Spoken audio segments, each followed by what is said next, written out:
සමාජ මාධ්‍ය තුල මාධ්‍ය හැසිරවීම කරන ඔබ වෙනුවෙන් මීට පෙර අපේ රටේ සාමාන්‍ය මාධ්‍ය හමු පැවැත්වුණත් මේ ආකාරයේ සමාජ මාධ්‍ය ක්‍රියාකාරිකයන් සඳහා වන මාධ්‍ය හමුවක් සංවිධානය වෙලා නැහැ. ඒ කාරණාව ඔබට සඳහන් කරමින් අප විශේෂයෙන්ම සංවර්ධන ජාතික සංවර්ධන මාධ්‍ය මධ්‍යස්ථානයේ හැටියට සමාජ මාධ්‍ය තුල ක්‍රියාකාරීව කටයුතු කරන ඔබ සතු පුවත් ජනගත කිරීමේ හැකියාව පිළිබඳව ඉතාමත්ම ඉහළ විශ්වාසයක් දක්වමින් ජනමාධ්‍ය අමාත්‍යාංශයේ සමග එකතු වෙලා තමයි මේ කටයුතු සංවිධානය කරන්නේ. ඒ නිසා රට තුළ සිදුවන සංවර්ධන සහ රාජ්‍ය මැදිහත් වීම තුළින් ජනගත වන සියලු කටයුතු කරුණු කාරණාවන් පිළිබඳව ඔබව දැනුවත් කිරීමේ ව්‍යාපෘතියක් අප සමාජ මාධ්‍ය තුළ මාධ්‍ය හැසිරීමේ යෙදෙන ඔබ වෙනුවෙන් සිදු කරන්නට ඉදිරියට බලාපොරොත්තු වෙනවා. එහි පළවෙනි වැඩසටහන තමයි අද දවසේදී අපි මේ ආකාරයෙන් සංවිධානය කරලා තිබෙන්නේ. අද දවසේදී අප මේ මොහොත වන විට ඉතාමත්ම තීරණාත්මක සමාජයට වැදගත්ම මාතෘකාවක් බවට පත් වෙලා තිබෙන කොවිඩ් එන්නත් කරණය පිළිබඳව සහ ඒ සම්බන්ධ ක්‍රියාවලිය පිළිබඳව ඔබව සහ රට දැනුවත් කිරීමේ කටයුතු සිදු කරන්න සූදානම් වෙනවා. අප ඉතාමත්ම ගෞරවයෙන් යුක්තව ජාතික සංවර්ධන මාධ්‍ය මධ්‍යස්ථානයේ විසින් අද දවසට මේ මොහොතට ආරාධනා කරන්නට යෙදුණා ජනාධිපති ජ්‍යෙෂ්ඨ උපදේශක ගරු ලලිත් වීරතුංග මැතිතුමන්ට, ඒ වගේම සෞඛ්‍ය අමාත්‍යාංශ ගරු ලේකම්තුමන් මේජර් ජෙනරාල් වෛද්‍ය සංජීව මුණසිංහ මැතිතුමන්ට, ඒ වගේම වසංගත රෝග විශේෂඥ වෛද්‍ය සමිත ගිනිගේ මහත්මයාට අපි ඉතාමත්ම ගෞරවයෙන් මේ මොහොතේදී ලලිත් වීරතුංග මැතිතුමන් සම්බන්ධ වෙන අපත් සමග ඔබ දෙදෙනාම ඉතාමත්ම ගෞරවයෙන් යුක්තව ජාතික සංවර්ධන මාධ්‍ය මධ්‍යස්ථානය වෙනුවෙන් මේ මොහොතට පිළිගන්න අතරේ අපි සූදානම් වෙනවා මාධ්‍ය සාකච්ඡාවේ කටයුතු ආරම්භ කරන්නට. ඒ අනුව අපි බලාපොරොත්තු වෙන ප්‍රශ්න ඇසීමට සහ ඔබට ප්‍රශ්න ඇසීම සඳහා අවස්ථාව ලබා දෙන්නට අප තීරණය කර ඇති ආකාරය පිළිබඳව යම්කිසි දැනුවත් කිරීමක් ආරම්භයේදී මම සඳහන් කරන්නම්. අප විශේෂයෙන්ම මේ වන විට අප ජනගත කළ යුතුයි කියන මූලික කාරණාවන් පිළිබඳව මූලික හැඳින්වීමක් සහිතව ආරාධිත මහත්වරුන් දෙදෙනාගෙන්ම මා විසින් ප්‍රශ්න තුනක් අහන්නට නියමිතව තිබෙනවා. ඉන් අනතුරුව අපි ඔබට අවස්ථාව ලබා දෙනවා අද දවසේදී මේ ස්ථානයට පැමිණිලා මේ කටයුත්තත් සමග අප සමග යාවජීවව එකතු වෙන ඔබ සැමට අවස්ථාව ලබා දෙනවා ප්‍රශ්න විමසීම සඳහා. ඉන් අනතුරුව Zoom තාක්ෂණය හරහා අද දවසේදී අපත් සමගින් එකතු වෙන සමාජ මාධ්‍ය ක්‍රියාකාරීක ඔබ හැමට අප අවස්ථාව ලබා දෙන්න බලාපොරොත්තු වෙනවා. ඒ අනුව අප ප්‍රථමයෙන්ම මාධ්‍ය සාකච්ඡාව ආරම්භ කරමින් සූදානම් වෙන්නේ ජනාධිපති ජ්‍යෙෂ්ඨ උපදේශක ලලිත් වීරතුංග මැතිතුමන් වෙත යමු වෙන්න. ලලිත් වීරතුංග මැතිතුමනි, අපි ප්‍රථමයෙන්ම ඔබතුමාගෙන් විමසා දැනගන්නට කැමැති දැන් ලෝකයේ පුරා එන්නත් කිරීම සම්බන්ධව ජාත්‍යන්තර මට්ටමේ මැදිහත් වීමක් සහිතව ක්‍රියාත්මක කරන කොඑක්ස් වැඩසටහන සම්බන්ධව අපට එන්නත් ඔක ලැබෙන්නේ පසුගිය ඉරිදා දවසේ. නමුත් රජය සමත් වෙනවා පසුගිය කාලවකවානුව තුළ එන්නත් ලක්ෂ 10ක් පමණ රටට ගෙනවිත් ලක්ෂ 7ක පමණ ප්‍රමාණයක් එන්නත් කරන්න. මේ වගේ ඉදිරි ගාමී වැඩ පිළිවෙලකට යන්නට කුමන දායකත්වයක්ද කුමන හැකියාවක්ද රජය විසින් ළඟා කරගත්තේ කියන කාරණය තමයි අපි ප්‍රථමයෙන්ම ඔබතුමාගෙන් විමසන්න බලාපොරොත්තු වෙන්නේ. සුබ උදෑසන. ප්‍රථමයෙන්ම මම ඉතාමත් ස්තුතිවන්ත වෙනවා මෙවැනි අවස්ථාවක් අප දෙදෙනාටම ලබා දීම ගැන. මේ ජාතික එන්නත් කරන වැඩපිළිවෙල අද මේ රටේ ඉතාමත්ම වැදගත්ම කාර්යයක් ලෙසයි මම දකින්නේ. ඒකට ප්‍රධානම හේතුව අපේ ආර්ථිකය, ඒ වගේම අපේ ජනජීවිතය සියල්ලම නොසිතූ ආකාරයට වෙනස් වුණා ගිය අවුරුදු තුන. වත්මත් ගන්න දෙයක් තමයි 2020 ජනවාරි මාසෙ ඉඳන් අද වෙනකම්ම සාමාන්‍යයෙන් මහ ජනතාව තුළ පුංචි කොටසක් තියෙනවා මට කොවිඩ් රෝගය හැදෙයිද. එහෙම නැත්නම් මේකෙන් වෙනත් කෙනෙකුට මේ රෝගය බෝ කරයිද, මට බෝ කරයිද. මේවට හරි පිළිතුරක් දෙන්න බැරි අවස්ථාවක් තමයි මේ එන්නත ලෝකෙට හඳුන්වා දෙන්නේ. දැන් මට ප්‍රධාන වශයෙන් කියන්නට ඕනේ සෞඛ්‍ය අමාත්‍යාංශය මේ කාරණය පිළිබඳව මූලික අධ්‍යයනයක් කරලා මේ ගැන වැඩපිළිවෙලක් යොදා තිබුණා. නමුත් අපි එන්නත් හදන රටක් නෙමෙයි. අපි එන්නත් ලබා ගන්න රටක්. එතකොට මේක එන්නත් හදන රටවල් වලට තමයි මේකේ තියෙන වාසිය හැම වෙලාවෙම තියෙන්නේ.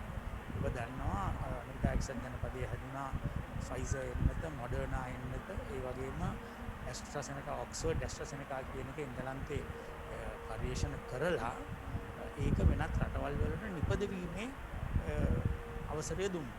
අපිට කිට්ටුවම තියෙන රට ඉන්දියාවේ තියෙන සීරම් ඉන්ස්ටිටියුට් එකෙන් තමයි මේ ඔක්ස්ෆර්ඩ් ඇස්ට්‍රාසෙනකා කියන එන්නත අපි ලබාගත් එන්නත නිෂ්පාදනය කෙරුණේ.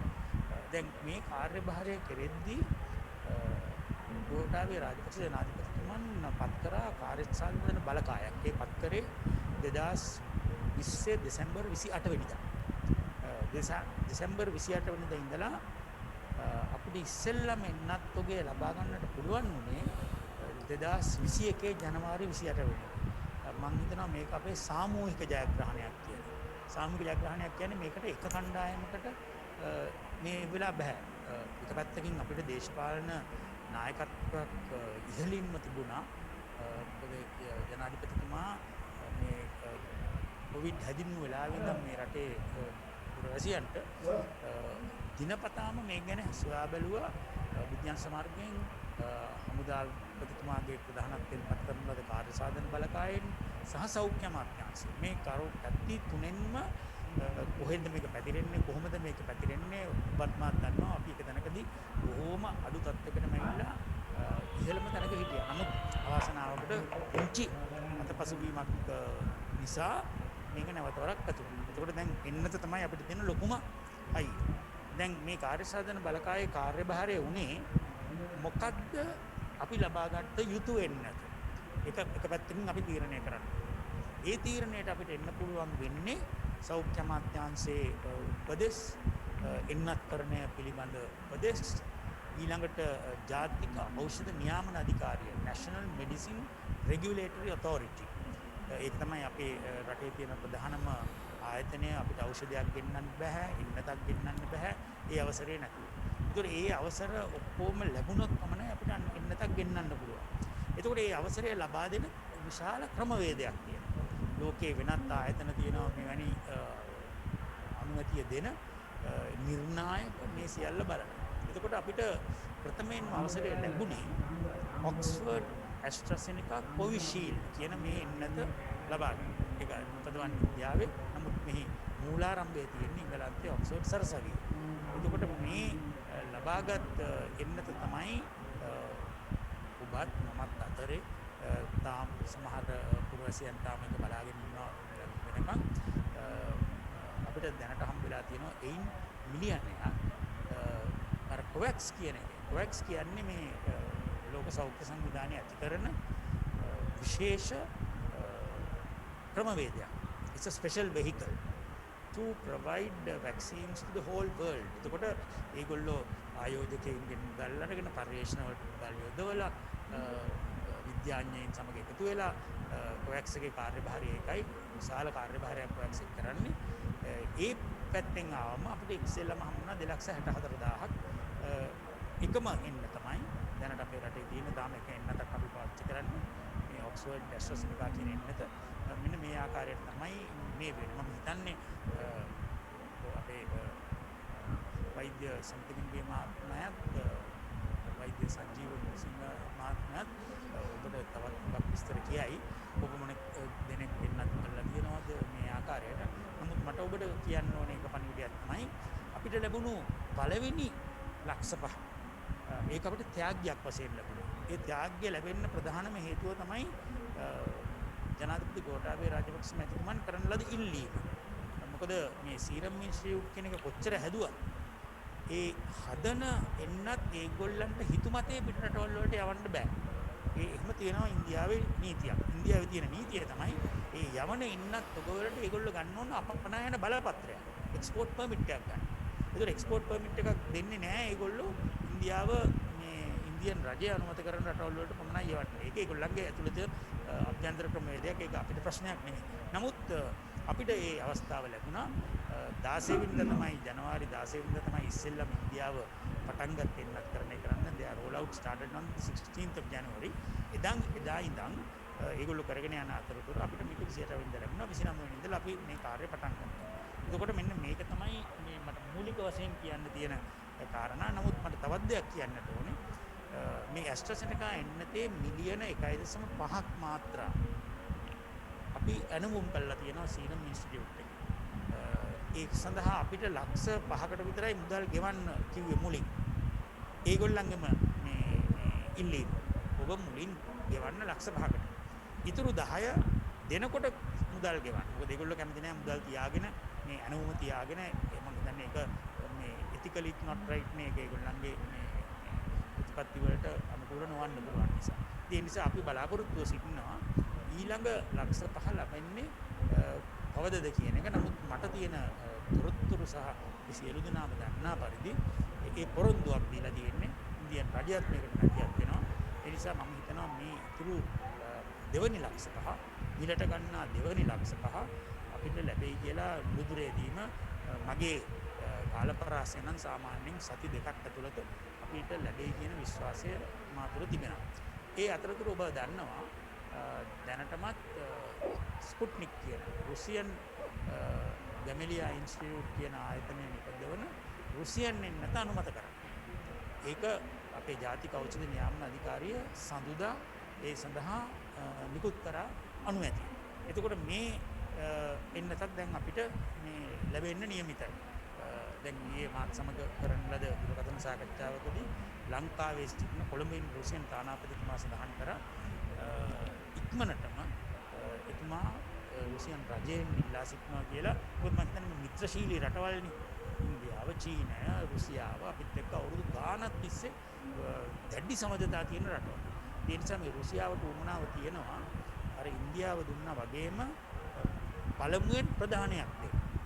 මම හිතන්නේ ලක්ෂ 3ක් වෙන්න පුළුවන් වෙන්නත් නැත්නම් ලක්ෂ 5ක් වෙන්න පුළුවන් මම දන්නේ නැහැ සංඛ්‍යාව මොකක්ද කියලා. ඒ ඉල්ලීම පාදක වන්නේත් ජනාධිපති ගෝඨාභය රාජපක්ෂ මහත්මයා ව්ලාඩිමිර් පුටින් ජනාධිපතිතුමාට ලිපියක් යොමු කරා. ඔබ රටේ මේක හදනවා අපිට යම් ප්‍රමුඛත්වයක් දෙන්න. ඒ ප්‍රමුඛත්වය දෙන ගමන් මේ මෙන්න මෙච්චර සංඛ්‍යාවක් අපි මේ බලාපොරොත්තු වෙනවා එන්නත් කරන්න. අපේ දැනගහන්නේ. ඒ විස්තර මම හිතන්නේ මේ තාක්ෂණික විස්තර එතුමන්ලා දෙන්න ඒ ගැන විශේෂයෙන් ඒ ගැන විස්තර කියන්න මේ ක්‍රමවේදය දැනට මේ ක්‍රමවේදය පටන් අරගෙන තියෙනවා. අඩුපාඩු නැතුව නෙමෙයි තිබෙනවා. ඒ අඩුපාඩු හැබැයි මේ දිනපතාම බලන්න. ඒ ගැන විශාල පසුබිම් පරමාණු there is constant monitoring at different levels, maybe at the MOH level, maybe at the ministry level. So and there is community monitoring. Ladies also do this. So therefore there is this constant vigilance, a constant alert as to how this is taking place. There are concerns among certain citizens, but there are also I would say very salutary comments as to how this was conducted. So given all this, there is room for improvement. We have only vaccinated, just imagine, some 700,000 people, but we have to vaccinate nearly 13 million people. 13 million people twice over. If it is AstraZeneca, it's 26 million doses. If it is Sputnik, maybe just one dose, single dose, straight away 13 million we could have done it. But let's see. So it can be a combination of vaccines. But we are also waiting whether the NMRA would give approval for Sinopharm and Sinovac, the two Chinese vaccines which are also being used elsewhere in the world. But we still have not approved it because we are going through certain parameters, certain criteria as to whether this is also suitable for us. We will not take a risk. We will not take a chance because it's on human beings. So therefore, it might get delayed, but that's for the betterment of the population. We want to ensure that we are 100% there, having got the approval of the technical experts. So maybe I'll stop. ඊළඟට අපි ඔබ වෙන සෞඛ්‍ය අමාත්‍යාංශයේ ගම්ලේකම්තුමාගේ එතුමනි මූලික වශයෙන් අපි දන්නවා සෞඛ්‍ය අමාත්‍යාංශය කියන්නේ මේ සංගතය ආරම්භ වුණු මොහොතේ සිට කියන්නේ ලංකාවේ නම් 2020 අවුරුද්දේ මාර්තු මාසයේ සිට ඉතාමත්ම සක්‍රියව සුළු සේවකයාගේ සිට වෛද්‍යවරයා දක්වාම අමාත්‍යාංශ නිලධාරීන් දක්වා මහත් කැපකිරීමක් අපේ රටේ ජනතාව කරන්නේ. දැන් මේ එන්නත් කරන වැඩසටහන තුල අපි ඔබතුමන්ගෙන් අහන්නට කැමති සෞඛ්‍ය අමාත්‍යාංශයේ මැදිහත් වීම තුල සිද්ධ කරන දායකත්වය මොන වගේ දිශාවකටද යන්නේ කියන කාරණාව. ස්තුතිවන්ත වෙනවා මේ වගේ වැඩසටහනක් සූදානම් කරගෙන අපි ඒකට කැඳවීම ගැන. එන්නත් කරන වැඩපිළිවෙල පටන් ගත්ත දවසේ ඉඳන් මට යන්න වෙනවා ගිය අවුරුද්දේ අගෝස්තු මාසෙ. ඒ කාලේ වෙනකොට තමයි මේ එන්නත් ඉපද වෙන පර්යේෂණ සිදුවීම පැවතියේ. ඒකේ තුන්වෙනි අධීරටපත් වීම තියෙන්නේ ගැවි කියන සංවිධානය. එන්නත් ඉපදුවට පස්සේ ලෝකයේ සෑම රටකටම එක හා සමාන වේදින්නේ යාන්ත්‍රණයක් සකස් වුණා. ඒ යාන්ත්‍රණය ගැවි කියන යාන්ත්‍රණයක් ඒක තමයි කොවැක්ස් කියන පදනම හරහා එන්නත් බෙදා හරින්න පටන් ගත්තේ. ඒකදී අපි මුලින්ම ඇප්ලිකේෂන් එක දැම්මේ අගෝස්තු 15 වෙනිදා. ඊට පස්සේ පොඩක් ලියුම් ගන්න දෙනවා. ඒගොල්ලෝ අපෙන් විස්තර අහුවා. සමහර ඇක්ටිවිටි වලට අස්සම් කරන්න ඕන. ඒ ප්‍රොසෙස් එක ගිහිල්ලා අපිට දැනුම් දීලා තිබුණා මේ අවුරුද්දේ සෙකන්ඩ් පාර්ට් එකේ කියන සමහර විට අප්‍රේල් මුල විතර පළවෙනි තොගේ අපිට ලැබෙයි. එතකොට වගේ වාතාවරණයට වෙලා තිබුණා අපි වෙන්නපු දත්තානුව ඒගොල්ලෝ තීරණය කරා බලාපොරොත්තු වුණාට කලින් ඒ එන්නත් අපිට ලබා දෙන්න. ඒ නිසා තමයි පසුගිය ඉරිදා පාන්දර අපේ මාත්‍රා 264,000 හැබැයි ඒක එන්න කලින් රජයේ මැදිහත් වෙලා විශේෂයෙන්ම අධිකර ජනාධිපතිතුමාගේ මාගේ ප්‍රධාන උපදේශකතුමාගේ මැදිහත්වීම මත අපිට පුළුවන් වුණා ජනවාරි 28 වෙනිදා අර කියපු විදිහට එන්නත් මාත්‍රා 5,00,000ක් ලබා ගන්න. මේක එනකොට අපි ෆයර් ලිස්ට් එකක් හදලා තිබුණා. කොහොමද කරන්නේ කියලා. ඒක මුලින්ම හිටියේ ෆ්‍රන්ට්ලයින් හෙල්ත් කෙයාර් වර්කර්ස් කම්යුනිටි එක නිතර ගැටලු වෛද්‍ය අංශයයි. ඒකෙන් හින්දා අපිට ඒ ප්‍රයිවට් ලිස්ට් එකේ හැටියට මේ රෝගීන් හා ගැටෙන වෛද්‍ය ශාස්ත්‍රයේ අය උත්සාහයෙන් දෙන්න උනා. එක හේතුවක් තමයි ඒගොල්ලෝ ලෙඩ වුණොත් මේ ලෙඩුම බලා ගන්න දෙයක් නෑ. ඒ රෝහල් වසා දමන්න බෑ. ඒ කියෙන්දම ප්‍රමුඛතාවයේ දීලා වෛද්‍ය ශාස්ත්‍රයේ එතන කිව්වා 1,55,000ක විතර පිරිසක් ඒ කියන්නේ 6.7ක් අපේ පොපියුලේෂන් එකේ ඊළඟට දෙවෙනි ප්‍රයොරිටි එක අපි දුන්නේ අපිට සහාය වෙන්න ත්‍රිවිධ හමුදාවත් පොලිසියත් තවත් විවිධ සංවිධාන ආවරණ රෝගීන් හැන්ඩල් කරන්න ඒ වගේම ආසාදිතයින්ගේ කොන්ටැක්ට්ස් අඳුරගන්න ඒගොල්ලන්ට තමයි අපි දෙවෙනි ප්‍රයොරිටි එක දුන්නේ. එතන හිටිය 1,27,000ක් මතක හැටියේ ඒ කියන්නේ 100.56ක් අපේ පොපියුලේෂන් එක. මේ ටික දීලා ඉවරනාට පස්සේ අපිට තිබුණේ මාත්‍රා 5,00,000යි. දෙවෙනි මාත්‍රාවක් දෙන්න තිබුණා සති 4කට පස්සේ. එදා තිබුණ දත්ත අනුව සති 4කින් දෙවෙනි මාත්‍රාව දෙන්න ඕනේ. මේකෙන් 2,50,000ක් විතරක් දීලා ඉතිරි තියාගත්තා. ඒ කාලය ඇතුළත අලුතෙන් සොයාගත්ත තත්ත්ව වලට අනුව අපිට දැනගන්න ලැබුණා මේක සති 8ත් 12ත් අතර කාලය වෙනකම් දෙවෙනි ඩෝස් එක දෙන්න කල් අරින්න පුළුවන් කියලා. සති 10ත් 12ත් අතර දුන්නොත් ඒකෙන් එන ප්‍රතිඵලය ඉතාමත් වැඩි කියලා. ඒ වෙනකොට අපිට විශ්වාසයක් තිබුණා ඊළඟ කන්සයින්මන්ට් එකත් අපිට එයි කියලා. ඒකෙන් අපි පටන් ගත්තා ඉතිරි 2,50,000 ඊළඟට ඉන්න ගෲප් එකට දෙන්න.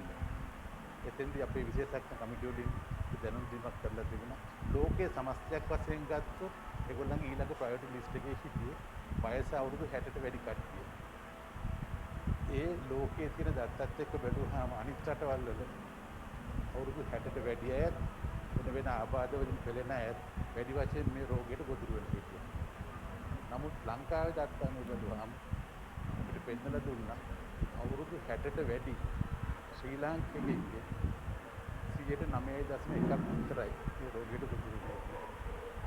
සමහර විට ඒක අපේ කල්චර් එක වෙන්න පුළුවන්. අපි හැමතිස්සෙම උත්සාහ කරනවා දෙමව්පියන්ගේ එඩිටියන් ආරක්ෂා කරන්න. ඒ හින්දා අපේ රටේ අවුරුදු 60ට වැඩි අයගේ පොඩි ප්‍රමාණයක් තමයි මේ ලෙඩේට ගොදුරු වෙලා ඉන්නේ. වැඩි හරිය හිටියේ අවුරුදු 30ත් 60ත් අතර පරාසයේ ඉන්න කට්ටිය. ඒගොල්ලෝ තමයි සමාජයේ විතර ගැවසෙන්නේ. අපේ ආර්ථිකයට දායාද වෙන්නේ. අනිත් එක මේගොල්ලෝ highly mobile group එක. එයාට ලෙඩේ තිබුණොත් තව කෙනෙකුට පතුරවන්න ඉතා ඉක්මනින් පුළුවන්. අපිට උපදෙස් හම්බුණා. අපි අවුරුදු 60ට උඩින් යන්නේ නැතුව අනිත් අනිත් රටවල් වගේ අපිට 30ත් 60ත් අතර පරාසයකට ගියොත් එහෙම පුළුවන් වෙයි ඒ රෝගයේ පැතිරවීම ප්‍රමාණයකට අඩු කරගන්න. ඔය ගැන වාද විවාද ගොඩක් ගිහිල්ලා අවසාන වශයෙන් තීරණයක් ආවා. අවුරුදු 30ට උඩින් සිටින ඉහළ ඔක්කොටම මේක ඉන්ජෙක්ට් කරන්න ඕනේ කියලා. 60ට වැඩියෙන් කියන අයට ගහන එකෙන් වෙන්නේ ලෙඩේ සිවිරිටි එක අඩු වෙනවා, මරණ අනුපාතය අඩු වෙනවා. 65කින් අපි බලාපොරොත්තු වෙන්නේ ලෙඩේ පැතිරීම අඩු කරන්න. ඒ වෙනකොට අපි අඳුරගත්තා ලෙඩේ වැඩිම පැතිරිලා තිබුණේ බස්නාහිර පළාතේ. ඒකිනුත් ගම්පහ සහ කොළඹ දිස්ත්‍රික්ක වල විශේෂයෙන්ම කොළඹ දිස්ත්‍රික්කයේ උදාසී ග්‍රේන් එක පැතිරිලා තිබුණා. ඒකට අපිට වසංගත රෝග විශේෂඥයන් උපදෙස් හම්බුණා. කොළඹ දිස්ත්‍රික්කයේ උනත් ගම්පහ දිස්ත්‍රික්කයේ උනත් විශේෂිත ස්ථානවල විතරයි මේක වැඩියෙන් පැතිරෙන්නේ. ඒගොල්ලෝ අපිට අඳුන්වලා දුන්න මෙන්න මේ ග්‍රාම සේවා වසම් වලට ඉන්ජෙක්ෂන් එක පටන් ගත්තොත් අපිට මේක පැතිරීම කරගන්න පුළුවන්. ඒක නිසා තමයි කොළඹ දිස්ත්‍රික්කයේ ගම්පහ දිස්ත්‍රික්කයේ ලෙඩේ වැඩියෙන් පැතිරිච්ච ග්‍රාම සේවක වසම් අඳුරගෙන එතන හිටපු 60ට වැඩි 60ට උඩින් හිටපු හැමෝටම මේක ගහන්න පටන් ගත්තා. මේ වෙනකොට 7,43,000ක් විතර වැක්සිනේට් කරලා තියෙනවා. දැන් අපි පොපියුලේෂන් එකෙන් ගත්තොත් ඒක 4%කට වැඩි. ඒක මම හිතනවා මේ කෙටි කාලයක් ඇතුළත අපි ලබාගත් ලොකු ජයග්‍රහණයක්. ඒ අතරතුරේ තමයි අපිට කොවැක්ස් එකෙන් ආපු 2,64,000 හම්බ වුණේ. හැබැයි අපිට කොවැක්ස් එකට අපේ රටේ වෙනස් කරන විදිහේ නීතිය වෙනස් කරන්න බැහැ. ඒක ජාත්‍යන්තරව හම්බ වෙච්ච දෙයක්. ජාත්‍යන්තර නියාමයන්ට අනුව තමයි යන්න වෙන්නේ. ඒ කියන්නේ අපිට මේක මුලින් දෙන්න වෙන්නේ 60ට වැඩි අයට විතරයි. එතෙන්දි අපි තෝරා ගන්නවා කොළඹ සහ ගම්පහ දිස්ත්‍රික්කවල වැඩියෙන් පැතිරෙන ප්‍රදේශවල 60ට වැඩියෙන් ඉන්න අයට ගන්න පටන් ගන්නවා. තවමත් ඉස්සෙල්ලා ගහන්න පටන් ගත්ත එකේ කොළඹ මියුනිසිපැලිටි ඒරියා එකේ ග්‍රාම සේවක ඩිවිෂන් දෙකක් තියෙනවා. ඒගොල්ලන් සම්පූර්ණ කරන්න අද දවසේ ඇතුළතත් හෙට උදේට ඒගොල්ලෝ ඒක කම්ප්ලීට් කරනවා කිව්වා. එහෙම වුණාම අපි එක දවසක බ්‍රේක් එකක් දීලා සෙනසුරාදා ඉරිදා පටන් ගන්නවා ඒ තෝරාගත්ත ප්‍රදේශවල 60ට වැඩි ජනගහනයට එක බ්‍රේක් එකක් දෙනවා කිව්ව මේගොල්ලන්ට තව ටිකක් සූදානම් වෙන්න කල් දෙන එකක්. අනිත් එක සෙනසුරාදා ඉරිදා අපි තෝරාගත්තේ නිවාඩු දවස් හින්දා අපිට අම්මලා තාත්තලාව එක්කගෙන යන්න පුළුවන් ඒ වැක්සිනේෂන් සෙන්ටර්ස් වලට ළමයි ගෙදර ඉන්නේ දාට. අනිත් එක හදිස්සියේ මේක ගැහුවට පස්සේ උණක් ආවත් එක අමාරුවක් ආවත් ළමයි ගෙදර ඉන්න වෙලාවක ආවොත් ඒගොල්ලන්ට අවශ්‍ය ප්‍රතිකාර ලබා දෙන්න ඒගොල්ලන් යොමු කරන්න පුළුවන්. දැනට ඔන්න ඔබ තමයි සුදී ගොල්ලේක ඊළඟට මම මේ සූදානම් වසංගත රෝග ප්‍රතිරෝධක සුදුසු වෛද්‍ය සමග වෛද්‍යවරුන් දැන් මේ එන්නත් කරන වැඩසටහන එක්ක සමාජය තුල පැතිර යන ප්‍රධාන ගැටලුවක් බවට පත් වෙලා තිබෙන්නේ මේ තුල යම්කිසි ආකාරයක ආබාධ ඇතිවන්නට පුළුවන් යම්කිසි හානියක් වන්නට පුළුවන්. මේ කාරණාව පිළිබඳව සමාජය තුළ යම්කිසි මතයක් පැතිර යනවා. මේ සම්බන්ධව සත්‍යතාවයක් පවතිනොත් සහ ඒ සම්බන්ධව මොන වගේ උපදේශක්ද ලබා දෙන්න පුළුවන් මහ ජනතාවට? සමස්තයක් විදිහට ගත්තම ඕනම ට්‍රීට්මන්ට් එකක ආබාධ එකේ අපේක්ෂිත දෙයක් ආබාධ දරුවන්ට ලබා දෙන එකක් ගත්තත් යම් ආබාධ ප්‍රමාණයක් ප්‍රාප්ත වෙනවා. ඒ ආබාධ කියන එක අපි වර්ගීකරණය කරන්න ඕනේ. එකක් තමයි මේක ශරීරයට පිටින් වෙන මේ ෆොරින් බොඩි එක ඉදින් අනුකරන එක.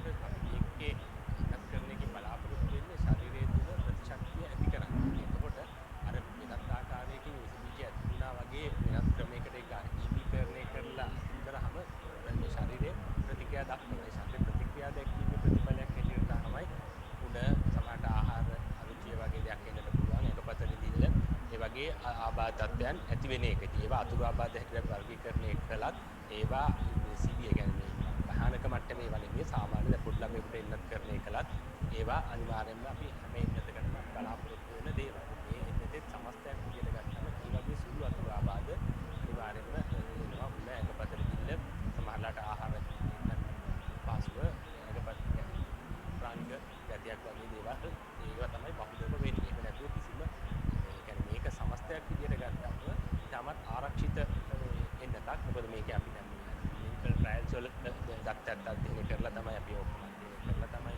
මේකට මේ නියාමන අධිකාරියෙන් ලියාපදිංචිය දෙන්නේ.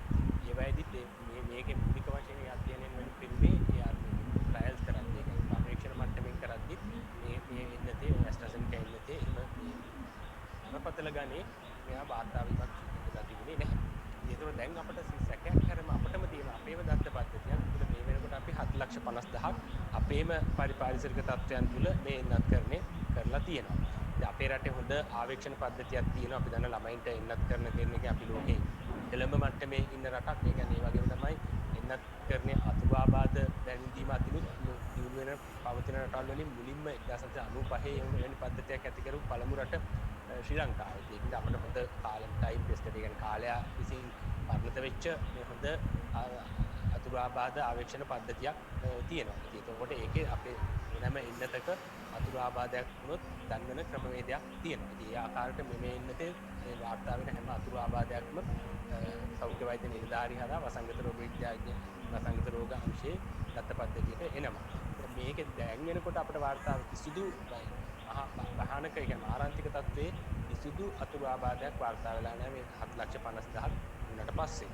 ඒ කියන්නේ ඊට අමතරව සුළු වශයෙන් සුළු අර මම මුලින් කියපු අංගපත වේදනාව ඒ වගේ අතුරුආබාධ වාර්තා වෙනවා. නමුත් බරපතල ගණයේ ඒවා ඒක අසාත්මිකතාවයන් කීපයක් වාර්තා වෙලා තියෙනවා. ඒ අසාත්මිකතාවවල උග්‍ර ගණයේ අසාත්මිකතාවය කියන්නේ ආරාන්තික තත්ත්වයට යන මට්ටමේ මේ අසාත්මිකතාවක් මත 5-6ක් විතරයි වාර්තා වෙලා තියෙන්නේ. ඒවා කිසිම එකක් ඒ උග්‍ර ගණයට යන අසාත්මිකතාව විදිහට වාර්තා වෙන්නේ නැහැ. ඒක සමස්තයක් විදිහට අපේ තියෙන පළපුරුද්දක් ඒ පරීක්ෂණ දත්තනොත් කියනවා සාපේක්ෂව මේ ඉන්නත අර දාමත් ආරක්ෂිත භාවය ගැන සැකයක්. ඒ මූලික පැහැදිලි කර ගැනීම තුන සිදු කර ගැනීමෙන් අනතුරුව අපි සූදානම් වෙනවා. ඇත්තටම මේ මාධ්‍ය සාකච්ඡාව සඳහා අපත් සමගින් එකතු වෙන භෞතිකව මේ ශාලාවට පැමිණලා මාධ්‍ය සාකච්ඡාව සමග එකතු වෙන සමාජ මාධ්‍ය ක්‍රියාකාරිකයන්, ඒ වගේම නිවසේසෝ සේවා ස්ථානයේ සිට අන්තර්ජාලය හරහා අපත් සමග එකතු වෙන කණ්ඩායම.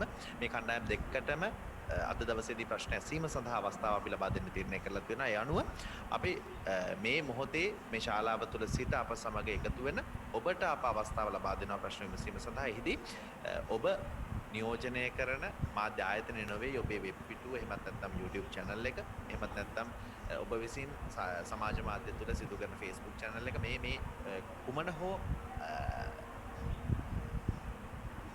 ආයතනය නැත්නම් ඒ කුමන හෝ පේජ් එක පිළිබඳව සඳහන් කරලා ඒ නියෝජනය කරන්නේ මම කියන කාරණේ සඳහන් කරලා ප්‍රශ්න අහන්න ඔබට අවස්ථාව ලබා දෙනවා. අත ඔසවලා ප්‍රශ්න ඇසීම සම්බන්ධව අවස්ථාව ලබා දෙන්න සූදානම්.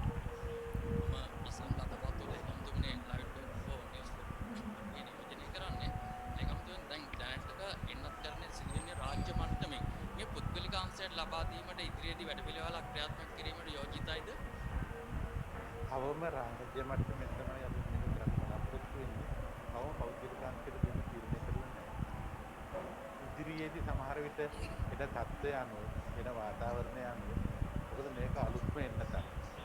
ඒක සමිත කිව්වා වගේ අපේ වාසනාවට වෙන්න පුළුවන්, එන්නත් ඒ හොඳතාවයේ හින්දා වෙන්න පුළුවන්. තාම අතුරු ආබාධ නැහැ. අනිත් එක අපිට තනි එන්නතකින් විතරක් මම හිතන්නේ ගමන යන්න පුළුවන් වෙයි කියලා. ඉදිරියේදී තව එන්නත් රාජ්‍ය ලබා ගන්න වෙයි අපිට. ඉතින් අපි බලාපොරොත්තු වෙනවා රාජ්‍යයක් හැටියට, සෞඛ්‍ය අමාත්‍යාංශයේ හැටියට මේ වගකීම බාර අරගෙන ඉදිරියේදී මේ වැඩ පිළිවෙල කරගෙන යන්න සුබවාදී වාතාවරණයක් ආවොත් ඒ කියන්නේ ඉදිරියේදී තීරණයක් ගන්න පුළුවන්. මේ දැනට එහෙම තීරණයක් නැහැ. දැනට ඉන්දියාවෙන් පමණක් එන්නට එන්නත විතරද පාවිච්චියට ගන්න රුසියාවේ එන්නතත් ඉදිරි දිනේ කීපයක් තුළදී ලැබීමට ඉඩ තියෙනවා. එතකොට මෙම එන්නත් දෙවර්ගයේම තෝරාගත් පිරිස වලට එකම කාණ්ඩයකට දෙනවද නැත්නම් කාණ්ඩ වෙන වශයෙන් හඳුනාගෙන ලබා දෙන්න ක්‍රමවේද සකස් කරලා තියෙනවා.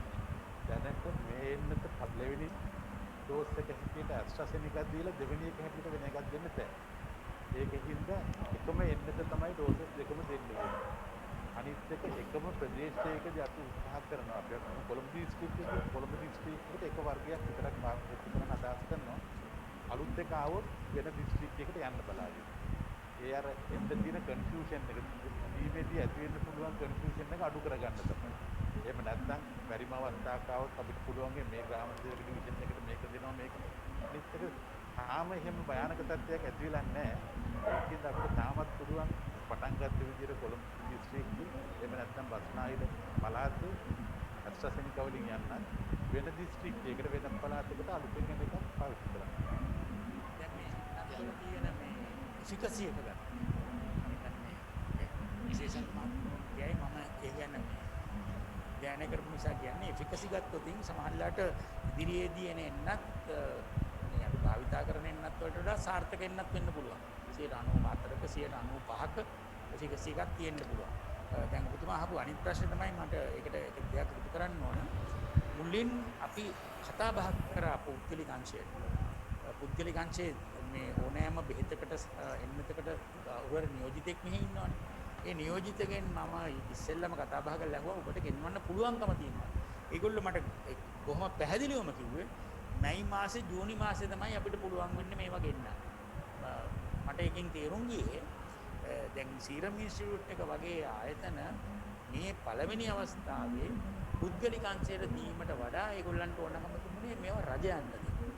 ඒක වෙන්නේ නැති මේ ඒ ප්‍රමාදේ. ඒ නිසා ඒගොල්ලන්ගේ කාලපරාසය ගත්තා නම් අපිට අන්න එහෙම ප්‍රශ්නකුත් තිබුණා. ඉතින් ගෙන්වීමට හැකියාව තියෙනවා. ඒ ගෙන්වීමට තියෙන හැකියාවත් අපි අනිවාර්යයෙන්ම ඉදිරියේදී සලකා බලනවා. හැබැයි එකක් තියෙනවා. රජයේ ප්‍රතිපත්තියක් තියෙනවා එන්නත් කරන ප්‍රතිපත්තිය. ඒක මේ දෙපළත් පැහැදිලි කරයි. ඒක ගැසට් පත්‍රයකින් නිකුත් කරන ලද නියෝගමාලාවක්. මේ එන්නත් කරන්නේදී කිසිම පුරවැසියෙක්ගෙන් කිසිදු මුදලක් අය කරන්නේ නැහැ රජය. දැන් මේක වැරදි විදියට අර්ථකථනය කරලා තියෙනවා සමහර අය. මම ඒක පැහැදිලි කරන්න. පෞද්ගලික අංශයේ විශාල ව්‍යාපාරිකයන් සංගම් වශයෙන් Ceylon chamber of commerce, JAAF කියන්නේ මේ ඇඟලුම් කර්මාන්තයේ යෙදෙන ආයතනය. ඒගොල්ලෝ මුලින්ම රජයට කිව්වා අපේ කණ්ඩායම් වලට මේක ගහන්න අපි යන මුදල ගෙවන්න. ඒක මේ අර හොඳ හිතින් කියපු දෙයක්. නමුත් මොනම අවස්ථාවකවත් රජය කිව්වේ නෑ මේ අපි ඔයගොල්ලන්ගේ කණ්ඩායම් වලට ගහනවා අපිට මුදල් ඕනේ කියලා. මොකද ඒ අය පුරවැසියන් නිසා. ඉතින් දැන් මේ කොටස් සමහරලාට මේ ග්‍රාම සේවක කොටස් වල ඉන්න නිසා ඒ අයගෙන් කොටස් වලට දැන් මේ එන්නත ලැබිලා තියෙනවා. ඒ නිසා මම හිතනවා ඒ ගැන අපිට මේ පොඩි ඉදිරියේදී සාකච්ඡාමය ස්වරූපයකින් තමයි තීරණය කරන්න වෙන්නේ. මොන ප්‍රමාණයක් අපි ගෙන්නන්න දෙනවද පෞද්ගලික අංශයට? එහෙම ගෙනාවොත් කොහොමද එන්නත් කරන්නේ? මේ සෞඛ්‍ය ලේකම්තුමා කිව්වා වගේ යම් යම් ආරක්ෂක ක්‍රමවේදයන්ට යටත් ඒක කරන්නට වෙන්නේ. නමුත් අපි ඒක මේ වහලා දාලා නැහැ. ඒකට විවෘතයි. My question is the senior presidential advisor that last week Sunday Times reported that Serum Institute's vaccine will take some more time to take to delay to country. Is it, if there is true, what are the alternatives going to take? Well, you know, the letter that has been sent by the Serum Institute to the chairman of the State Pharmaceutical Corporation is a letter that they sent to many other countries, because a lot of countries wanted to pay upfront. For instance, I'll tell you, there is a particular country, a neighboring country, which paid for nearly 30 million doses as early as October last year. But they also couldn't get what they wanted. So this is an absolutely a seller's market. So you need to wait until the seller tells you, okay, I am ready to give you. But we are not unduly worried about that letter, because that's a letter that they had to send just to caution us. Please don't depend only on this. That's the reading that one has to get between the lines. Please don't depend only on the SII AstraZeneca. Otherwise, we will be kind of, fully locked into it. That's the whole idea. But we are not unduly worried about it, because there is some kind of a guarantee from the government of India that the requirements that we have put forward, that is 1.5 million doses before end of April, this could be a reality. I'm very optimistic about it. So, but I don't want to jump the gun and say, no, certainly we'll get it on such and such a day, because we can't say it. හොඳයි. මීළඟට අපි අවස්ථාව ලබා දෙන්න සූදානම් මේ ස්ථානයේ සිටින අයවලුන්ට නෙවෙයි අපි අවස්ථාව ලබා දෙන සූදානම් වෙන්නේ අන්තර්ජාලය හරහා Zoom තාක්ෂණය හරහා අපත් සමග එකතු වන අයට ඔන්ලයින් තාක්ෂණය හරහා ඔබට ප්‍රශ්න අහන්නට අවස්ථාව තිබෙනවා. අත එසවීම හරහා තාක්ෂණික කණ්ඩායම ඔබට සහයෝගය ලබා දෙයි. ඔබේ නම සඳහන් කරලා පුළුවන්කම තිබෙනවා ප්‍රශ්න ඇසීම සඳහා අවස්ථාව ලබා දෙන්න. මම හිතන්නේ මේ වෙනකොට ප්‍රශ්න ඇසීම සඳහා සූදානමින් ඉන්නවා ඉරෝෂන් දසනායක. ඔව් ඉරෝෂන් දසනායකට අවස්ථාව තිබෙනවා ප්‍රශ්න යොමු කරන්න.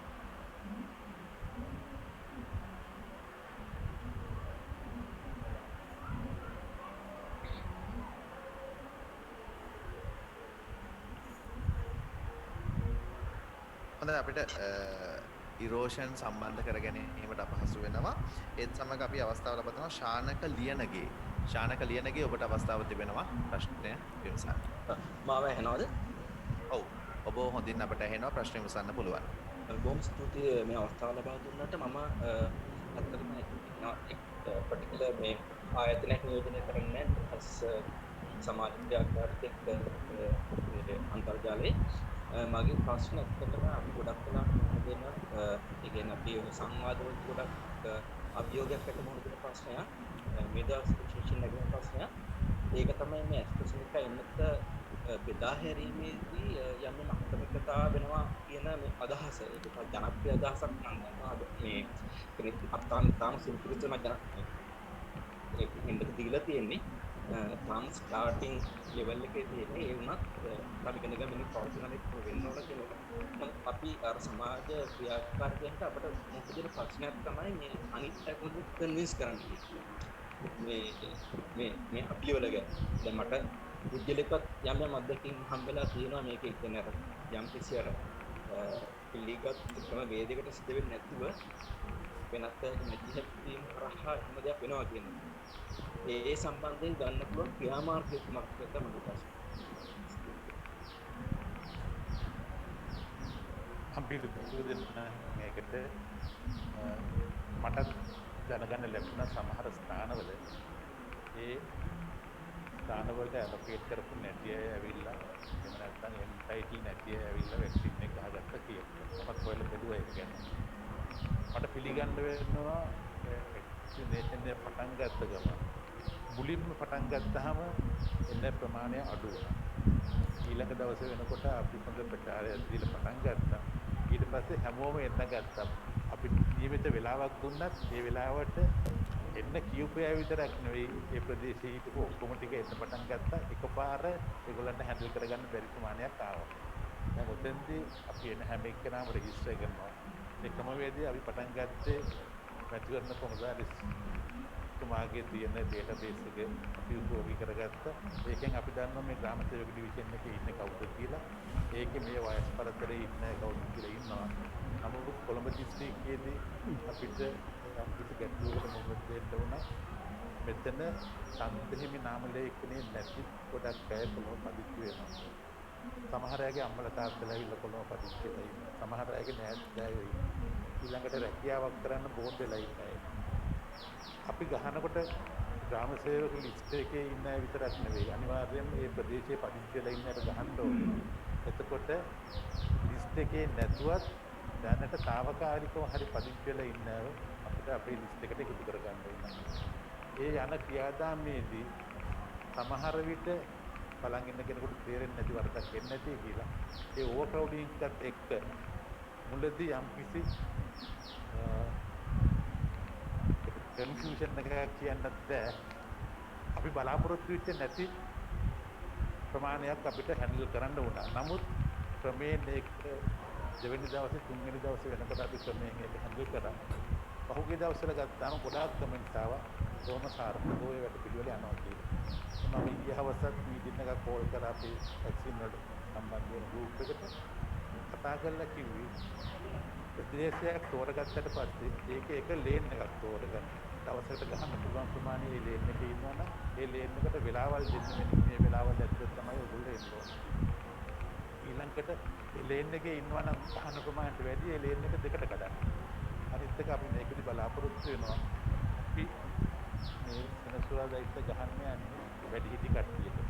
සමහර විට මේගොල්ලන්ට මාර්ග ප්‍රවාහන පහසුකම් හොයාගන්න අපහසු වෙන්නේ නැති අපි ඒක වෙනුවෙන් රජය වෙනුවෙන් අපි ප්‍රවාහන පහසුකම් සපයනවා. තමන්ට තනියම ඉන්න බැරියයි. ඊළඟට ගනුන් දෙයි අනවුන්ස් කළා මෙන්න මේ ප්‍රදේශයේ ඉන්නේ මේ බස් එකට නගින්න. මේ ප්‍රදේශයේ ඉන්නේ මේ වෑන් එකට නගින්න මේ වෙලාවට ඇවිල්ලා සූදානම් වෙලා ඉන්න කියලා. අන්නේ දෙන උපදේශ පිළිපදිනවා නම් හරියට මම හිතනවා අපිට කිසිම ගැටලුවක් නැතුව මේ ක්‍රමයේ සාර්ථක කරගන්න පුළුවන්. අප සමගියම සහයෝගය බලාපොරොත්තු වෙනවා. මොකද මේ වැඩිහිටියන් අපිට වැඩි වෙලාවක් පොලිමේ තියාගෙන ඉන්න බෑ. ඔබ ඉස්සෙල්ලා කියපු ප්‍රශ්නේ ආවේ 30 ඉඳන් ඉහළ පරතරය කිව්වම 30 ඉඳන් 40 45 කියන තරුණ ජවයක් තියෙනවා. ඊට පස්සේ 60ට උඩ කියලා කියන්නේ වයසකයි. ගොඩක් වෙලාවල තරුණ අය හොරකාගෙන ඉස්සරහට ඇවිල්ලා ගහ ගන්න තත්ත්වයක් තිබුණා. ඒකෙන් වැඩිහිටියන්ට වැඩි වෙලාවක් පොලිමේ ඉන්න උනා. අපි ඒ ඔක්කොම මග අරගෙන ඉදිරියේදී ක්‍රමයේ බලාපොරොත්තු වෙන ආකාරයෙන් සාර්ථකව කරගන්න බලාපොරොත්තු වෙන ඔබ සමගියම සහයෝගය එකට ලැබෙයි කියලා බලාපොරොත්තු වෙනවා. පොලිසියවත් හමුදාවත් අපි යොදන්නේ නැහැ. නමුත් පසු අපිට යොදවන්න ඒ විතරක් නෙමේ දිසාපතිවරුන්ගේ සහාය ලබා ගන්න. මේක මුලින් සැලසුම් කර ආකාරයට යම් යම් ස්ථානවල නොකරන බව අපි පිළිගන්නවා. නමුත් අපිට දැන් පුළුවන්කම ලැබිලා තියෙනවා ඒක නිවැරදි කරන්න. දැන් අර ඉස්සෙල්ලා කිව්වා වගේ වයස්කාණ්ඩ වලින් නෙමෙයි දැන් යන්නේ මේ ග්‍රාමීණධාරී කොට්ටාසයක් ගහලා ඉවර කරාම අපි දන්නවා එතන තියෙන අර කිරීමේ ප්‍රමාණය අඩු වෙන නිසා නැත්නම් කිරීමේ වේගය අඩු වෙන නිසා ඒ ක්‍රමවේදයට ගිය බව පැහැදිලි කරා. ඒ නිසා මම හිතන්නේ ඒ ක්‍රමවේදය අනුව ඉදිරියේදී මම දකින්නේ නැහැ විශාල අවුලක්. නමුත් ඔබත් මාත් පිළිගත යුතු එක කාරණයක් තියෙනවා. මිලියන 13ක් ජනගහනයට දෙපාරක් මේ නත්කරණය කරනකොට එක් ස්ථානවල අමුද්‍රව්‍ය දැන් 1000ක 2000ක ගහන්න වෙයි මේ අපිට විශාල ප්‍රමාණයක් එන්නත් ලැබුණා. ඒ වගේ තැන්වලදී එක ස්ථාන දෙකක තුනක හතරක 10ක 15ක වුණත් මේ අවුල වෙන්න මම නෑ කියන්නේ. ඒක තියෙන්නේ එතන ඒ කරන කාර්ය කරන නිලධාරියාගේ තියෙන කාර්යක්ෂමතාවය සහ ඔහු සමාජයත් සමග ගැටෙන ආකාරයේ උඩ කොපමණ උපදෙස් දීලා ඒක වෙන්න පුළුවන්. ඒ නිසා මේ ගැන පැහැදිලි උපදෙස් දීලා මේ වැරදි වලින් නැවතත් අපිට පාඩම් ඉගෙනගෙන ඒක කරන හැටි දැනට මම හිතනවා විශ්වාසවන්තව ඉදිරියට යන්න පුළුවන්. දැන් ඊළඟට අන්තර්ජාලය ඔස්සේ සූත්‍රාක්ෂ ඔස්සේ අපත් සමග සම්බන්ධ වුණා දිලින කල්ලු තොටගේ ඔබට අවස්ථාව දුන්න ප්‍රශ්න. මම ඇහෙනව නේද? හලෝ. ඔව්. මම ඇහෙනව නේද? ඇහෙනවා. හරි. මගේ ගැටලු දෙකක් තියෙනවා. ඒ කියන්නේ ගැටලු දෙකම තියෙන්නේ විදේශගත ශ්‍රී ලාංකිකයන් සහ විදේශගත ශ්‍රමිකයන් සම්බන්ධයෙන්. ඒ කියන්නේ කොවිඩ් 19 සම්බන්ධව. එකක් තමයි කොවිඩ් 19 ගත්ත විදේශගත ශ්‍රී ලාංකිකයෝ ලංකාවට එද්දි මොකද්ද කරන වැඩපිළිවෙල? ඒ කියන්නේ මේ දැන්ට නියෝජ්‍යාලයේ ක්‍රියාවලට යන්න ඕනිද? ඊට පස්සේ තමයි විදේශගත ශ්‍රමිකයෝ ලංකාවට එද්දි ඒගොල්ලන්ට මෙහෙදි එන්නත් කළා නිවස් නියෝජ්‍යාලයට යවනවද? එහෙම නැත්නම් වෙනද වගේම දින 7ක් සාමාන්‍ය පරිදි කරනවද කියන එක තමයි මගේ ප්‍රශ්නේ. මම හිතන්නේ දැනට ලෝකේ පුරාම දැන් මේක අපි තේරුම් ගන්න ඕනේ මේ අපිට මේ දැනුම ඉන්න සම්බන්ධව ලෝකයේ සම්බන්ධව අපි හැමෝටම තියෙන ඉතාමත් සීමිත දැනුමක්. මේක කාලයත් එක්ක පරිණාමය වීමක් තමයි සිද්ධ වෙන්නේ. ඉන්න තේරුණත් අපි මුලින් දැනනට වඩා දැන් අපිට ඒකේ මේ එෆිකසි එක හැම දෙයක් ගැන අපිට ඊට වඩා සාධනීය තත්ත්වයක් තියෙනවා. ඒකින්ද තාම ඉන්න මේ ඒ නිරෝධාන කටයුතු වලට මේ සිදුවන වෙනස් වීම් පිළිබඳව ලෝක සෞඛ්‍ය සංවිධානය බොහෝ පැහැදිලිව මේක අවසාන වාර්තාවයි කියලා තියෙන්නේ. අවම ඒකේ දැනුම ඒගොල්ලොත් ඒක නිරන්තරයෙන්ම ඒ දැනුම මේ විශ්ලේෂණය කරමින් ඉන්නවා. ඒවත් එක්ක ඒගොල්ලෝ තීරණයක් දෙන්න නම් දැනට ඒගොල්ලෝ ලෝක සෞඛ්‍ය සංවිධානයේ අවසාන වාර්තාවයි කියලා තියෙන්නේ. ආම එන්නත් කරණයක් එක්ක ඒ නිරෝධාන කටයුතු වලට වෙනසක් කරන්න ඒගොල්ලෝ තාම නිර්දේශ කරන්නේ නැහැ කියන එක. මේක රටක් විදිහට අනිවාර්යයෙන්ම ඉදිරියේදී එන්නත් කරන්නේ කරපු දෙයක්. හැබැයි මේ එන්නත් කරන්නේ කියන එක බොහොම පැහැදිලිව නිර්වචනය කරන්නට වෙනවා. එක මාත්‍රාවක් ගැනීම එන්නත් කරන්නේ කියන එක නෙමෙයි. එක මාත්‍රාවක කවදාවත් පූර්ණ ආරක්ෂාවක් පැහැදිලිවම ලැබෙන්නේ නැහැ. හැබැයි යම් ආරක්ෂාවක් තියෙන පැහැදිලිව. යම් ආරක්ෂාවක් නෙමෙයි පූර්ණ ආරක්ෂාවක් නෙමෙයි.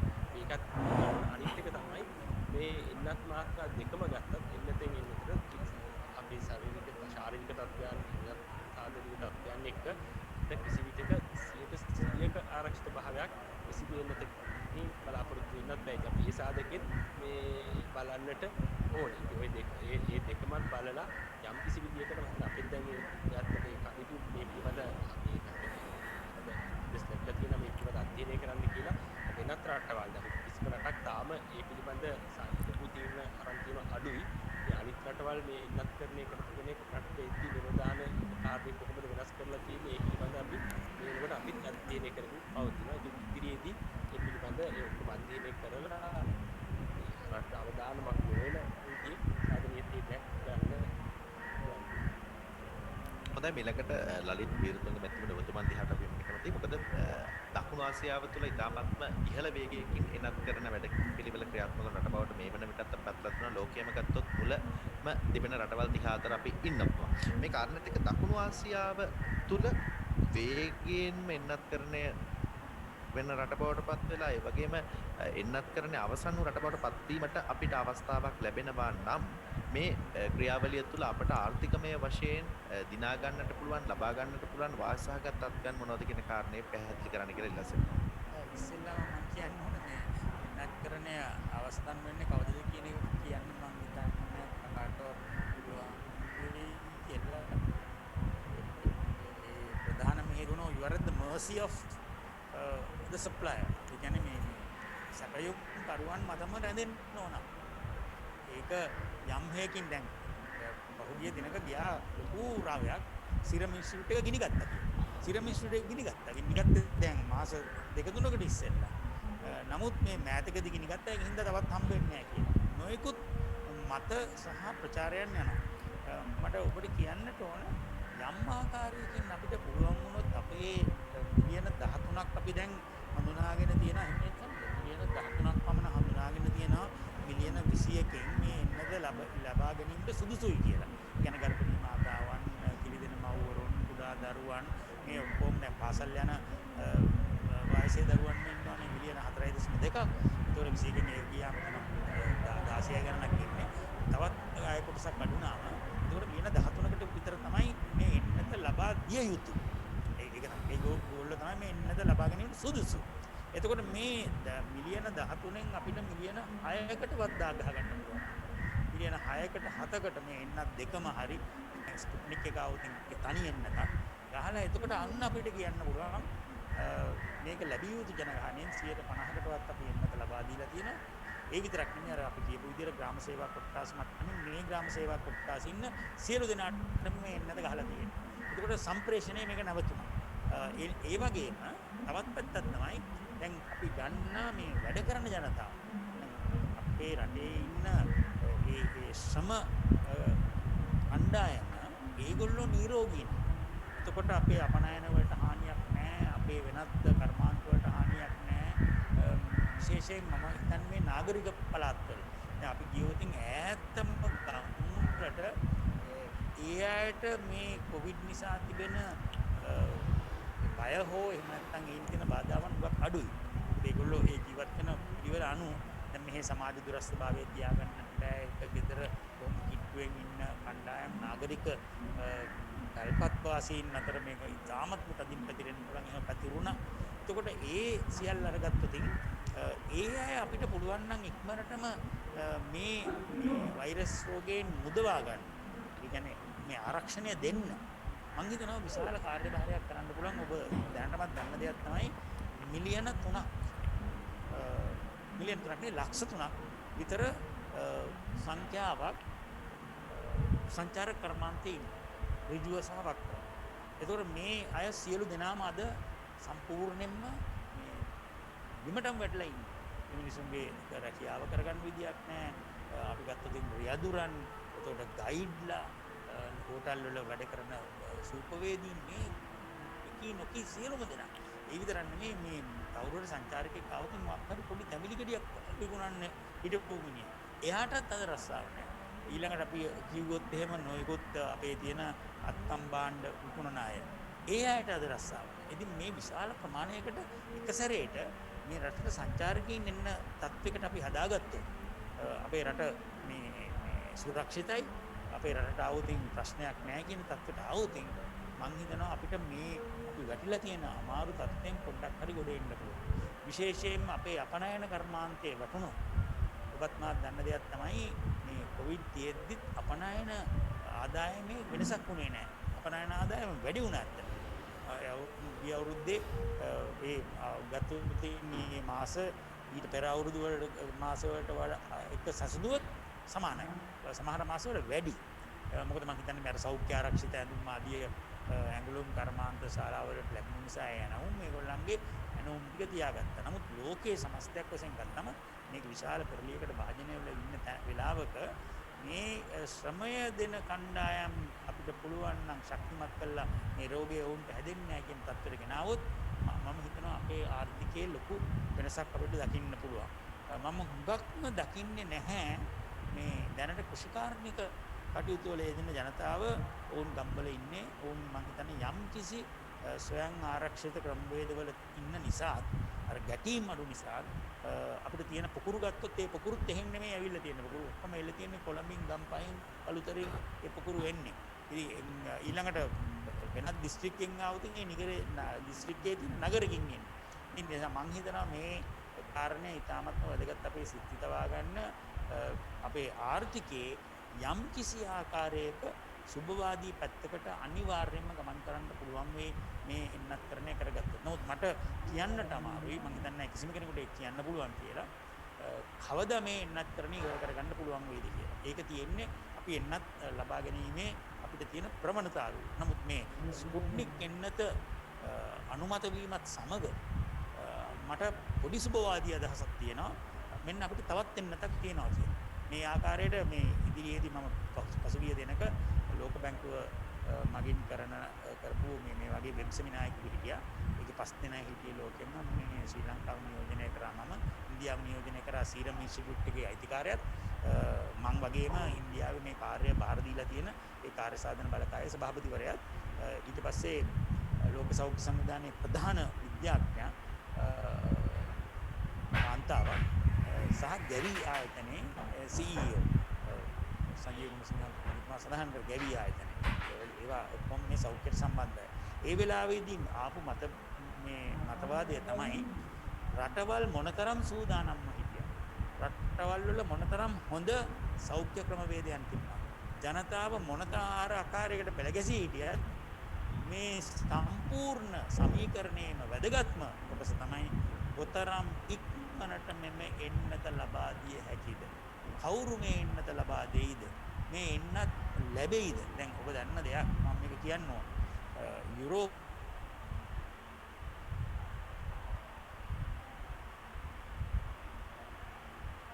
යන 1.2ක් වෙන් කරගෙන. ඒ කියන්නේ උමනා ප්‍රමාණයටත් වඩා. එතකොට මේ පුළුවන් රටවල් වෙන් කරගන්නවා. ඕන්ට තියෙන එන්නත් ලෝකේ තියෙන මුදල් බලය නිසා මේ ලෝකේ පල්ලෙහා තියෙන රටවල්, ඒ කියන්නේ දකුණේ තියෙන රටවල් වලට යැපෙන්න වෙනවා අර ගොල්ලන්ගේ මේ සානුකම්පිත තත්ත්වය මත. ඒ නිසා මේ එන්නතේ ලැබීම උඩ තමයි අපිට මේ සියල්ලම කතා කරන්න පුළුවන්. විශ්වවිද්‍යාලය වෙනවා යලිත් අපි විවෘත කරනවා අද දවසේ මේ ශාලාව තුළ අප සමග එකතු වෙන ඔබට ප්‍රශ්න ඇසීම සඳහා අවස්ථාව ලබා දීම. මම තුෂාර වීරරත්න සිලෝන් නිවුස් විස්තර වෛද්‍ය සමිතිය කතා ප්‍රශ්න කරන්නේ ඔබතුමා අසාත්මිකතාවය පිළිබඳව කාරණයක් සඳහන් කළා. මේ දින කිහිපයක සිට විශේෂයෙන්ම සමාජ මාධ්‍ය ප්‍රධාන කාරණයක් බවට පත් වෙලා තියෙනවා මේ රටේ ප්‍රවීණ ධර්මදේශකයන්න් වහන්සේ නමක් වන මණ්ඩල ඥානාලෝක ස්වාමීන් වහන්සේගේ අපවත් වීම සම්බන්ධයෙන් මේ එන්නත්කරණයෙන් පසු ඇතිවෙච්ච තත්ත්වයක් නිසා කියලා ඒක බරපතල වුණේ අතුරුලිය රතන ස්වාමීන් වහන්සේ සහ පායංගල ආනන්ද සාගර ස්වාමීන් වහන්සේලා දෙනම ප්‍රකාශ කළා උන්වහන්සේට මේ එන්නත්කරණයෙන් පසු ඇතිවෙච්ච අසාත්මිකතාවයක් කියලා මේක ඔබතුමාලට වාර්තා වෙලා තියෙනවද මේ සත්‍යතාවයක් තියෙනවද ප්‍රතික්‍රියා මම හිතන්නේ ඒක වාර්තා වුණා. ඒ ගැන අපිට තාම තීරණය කරන්න අපහසුයි. මොකද අපිට දැන් හැටියට ඒක එන්නත් කරන්නේ දැන්ට තියෙන තොරතුරු අනුව එන්නත් කරන්නේ දවස් 4ට 5කට පස්සේ තමයි මේ ආම්නම මේ පොතු අපිපත් වෙලා තියෙන්නේ. එතනත් ඊට අමතරව ප්‍රතිකාරයක් අරන් තියෙනවා අතරමැද. එතුමාට තව ඉඳන්ගත රෝග තත්ත්ව කිහිපයකුත් තිබිලා තියෙනවා. එවැනි තත්ත්වයක් ආපුවම මෙවැනි අවස්ථාවක අපි එන්නතකින් පස්සේ සාමාන්‍ය සිද්ධ තමයි කියන්නේ තේරුම් ගන්නට ඕනේ ඒක ළමා එන්නත් කරන්නේ උඩ සිද්ධ වෙන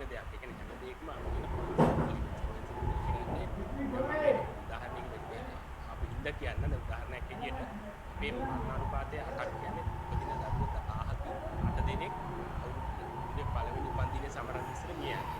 මේ 8 දෙනාම කිසිම විදිහකට මේ එන්නත් කරන සම්බන්ධලා නෙමෙයි මිය යන්නේ. සමහර රටවල් තියෙනවා මරණානුපාතය 160 ඒ වගේ. ඒ කියන්නේ 160 දෙනෙක් ඒ රටවල් වල මැරෙනවා 1000කින් පළවෙනි උපන්දිනේ සමරන්න ඉස්සර. දැන් මේ 160 දෙනා මැරෙන්නේ එන්නත් කින් දැනෙන්නේ. අපේ රටේ වගේ රටක් ගත්තොත් අපි පළවෙනි අවුරුද්ද ඇතුළත එන්නත් වාර 8ක් දෙනවා.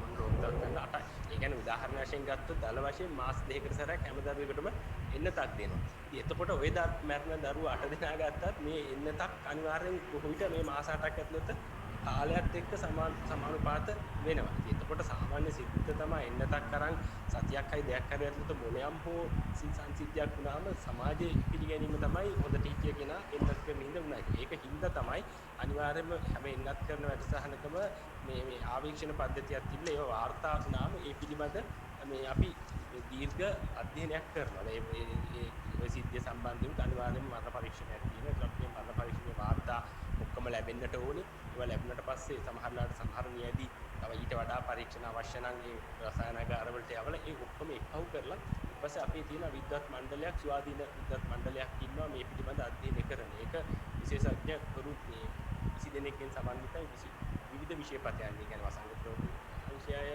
ඉම්යුනොලොජිස්ට්ලා, මේ ෆිසිෂියන්ස්ලා, පීඩියාට්‍රිෂියන්ස්ලා, ජුඩිෂල් ගේම් වල ඒ වගේ විශේෂඥ කමිටුවක් තියෙනවා. ඒ කමිටුවට මේ හැම දෙයක්ම අපි මේ වාර්තා කරනවා. වාර්තා කරලා ඒ කමිටුව සාකච්ඡා කරලා තමයි අවසාන තීරණයකට එන්නේ. මේක එන්නතේ සම්බන්ධයක් තියෙනවද? එන්නතේ සම්බන්ධයක් නැද්ද කියලා. මේ අවස්ථාවත් අපි ඉස්සෙල්ලා මේ අර පරීක්ෂණ වාර්තා ටික අධ්‍යයනය කරලා ඒකේ වක් හරි ගැටලු දෙයක් තියෙනවා නම් ඊළඟ මට්ටමේ මේ පරීක්ෂණ මණ්ඩලයට යොමු කරන්න. මගෙන් වුණා යම් වැරද්දක් මම ඒක වැරදි කරන්න ඕනේ. මගේ මිත්‍රයා ඒක මට කිව්වේ ස්පුට්නික් එකෙන් ඩෝසස් දෙකක් දෙන්න මාත්‍රා දෙකක්. එකක් ඒක මගේ වැරද්ද. ඒකම්තුමනි මේ රාජ්‍ය වීරතුංග මහත්මයා මේ ප්‍රශ්නය යොමු කරන්නේ දැන් එන්නත් කරන වැඩසටහන මූලික අවධියේදී පටන් ගත්ත මුල් දවස්වල ඉතාමත් ක්‍රමවත්ව විඥානුකූලව සිද්ධ වුණා. පසු කාලීනව කම්මට්ටමට එන්නත් කරන්නේ පටන් ගත්තම කොළඹ ඇතුළත ග්‍රාම සේවා මට්ටම් වලට යනකොට ලයිස්තුවක් එනවා ප්‍රාදේශීය දේශපාලනඥයින්ගේ. ඒ ලයිස්තුවට අනුව තමයි සෞඛ්‍ය නිලධාරීන්ට මේ එන්නත් කරන්න සිදු වෙන්නේ. එතකොට කොරෝනා වලට පාටක් ભેදයක් නැහැ. සමටම එකයි. නමුත් ලයිස්තුවට ප්‍රමුඛතාවය දෙන්න පටන් ගත්තම තමයි මේක ක්‍රමවත් බව අක්‍රිය වුණේ. දැන් රාජ්‍ය මට්ටමේ මැදිහත් වෙලා ඔබතුමාලාටයි මේක නතර කරන්න බැරි මේ ලයිස්තු ක්‍රමය.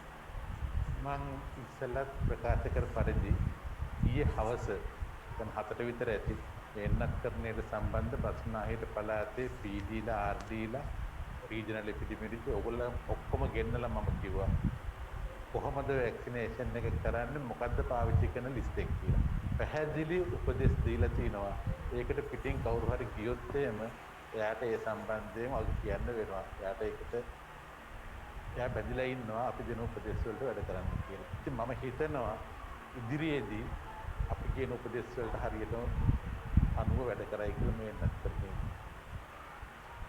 මෙතෙන්දී අපිට ග්‍රාම සේවක මහත්තයාගේ සහාය ලබා ගන්න වෙනවා. ප්‍රාදේශීය ලේකම්තුමාගේ සහාය ලබා ගන්න වෙනවා. සමහර විට ප්‍රදේශයේ ඉන්න වොලන්ටියර් ඕගනයිසේෂන්ස් වල සහාය ලබා ගන්න වෙනවා.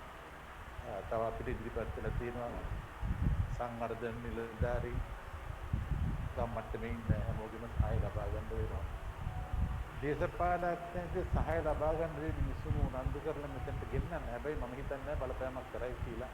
අපි ගහන්න යන ලිස්ට් එක වෙනස් කරන්න බලපෑමක් කරන්නේ කියලා.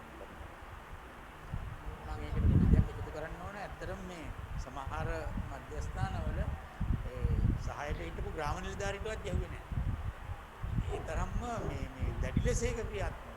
අනිත් පැත්තෙන් ඔබතුමා කියන කාරි මේ ලයිස්තුව අතහැරලා දාලා ඉවරලා මේ මම නම් වශයෙන් කියන්න කැමති නෑ.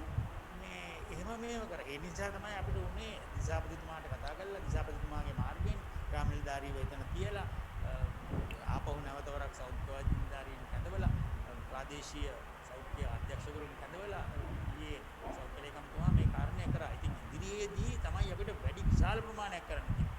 ඊයේ ගහලා තියෙන සත්‍යමයිනේ 105යි.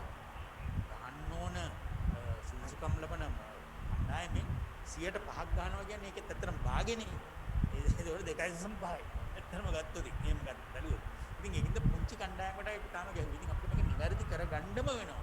ඒක නෑ කතාවක්. ඉතින් ඒ නිසා අපි සියලු දෙනාම කොහොම වුණාකමින් කියන්නේ මේක ඉදිරියේදී මේක විශාල රෝල් අවුට් එකකට යනකොට මධ්‍යස්ථාන ගණන වැඩි වෙනකොට මම හිතනවා මේ කාරණේ වැඩි කලබලයක් කරගන්න පුළුවන් වෙයි කියලා. විශේෂයෙන්ම මේ දැන් සමහර තැන්වල 30ට වැඩි කණ්ඩායමකට වෙනම පොලිමුකුත් 60ට වැඩි කණ්ඩායමකට වෙනම පොලිමුකුත්. මොකද ඒක තමයි අපි සමාජයේ තියෙන සැලකිල්ල ජ්‍යෙෂ්ඨ පුරවැසියන්. ඒ නිසා මම හිතනවා මේ ගැන ඉදිරියේදී අපිට නරක ආරංචියක් අහන්න වෙන්නේ නැහැ කියන එකයි මගේ විශ්වාසය. මොකද අපි ඒ ගැන දැඩි විමසිල්ලෙන් සිටින නිසා. හොඳයි අපි නැවත ප්‍රශ්න සඳහා යොමු වෙනවා. ඊට කලින් මතක් කිරීමක් තිබෙනවා. Zoom තාක්ෂණය හරහා ලයිව් ස්ට්‍රීම් ලෙස තමන්ගේ හඳුනා ගැනීමේ නාමය භාවිත කරන කෙනෙක් ඉන්නවා. අනන්‍යතාවය තහවුරු කරන්න කියන කාරණය සඳහන් කරනවා. මොකද ඊළඟ ප්‍රශ්න සීමේ වාරය ඔබට ලබා දෙන්න අපි සූදානම්. ඊළඟට අපි අලිත් ප්‍රතාවක් අවස්ථාව ලබා දෙනවා. ශාලාව තුළ සිටකොට ප්‍රශ්න අහන්න. Thank you very much for this opportunity for us to talk as general public and convey our ideas. So one of the things I have observed is with the current manual system which we are using, we have to register the people. There are two people to register in a particular place. So this is all fine for like 500,000 people. But when it comes to 13 million people, it's going to be huge data. So what I want to convey is like I represent a company which do digital immunization, and with the COVID we have come up with a system to digitize the whole system, and we have created a system which you can bulk upload all the citizens data and search the person and do the vaccination process very easily instead of registering on site.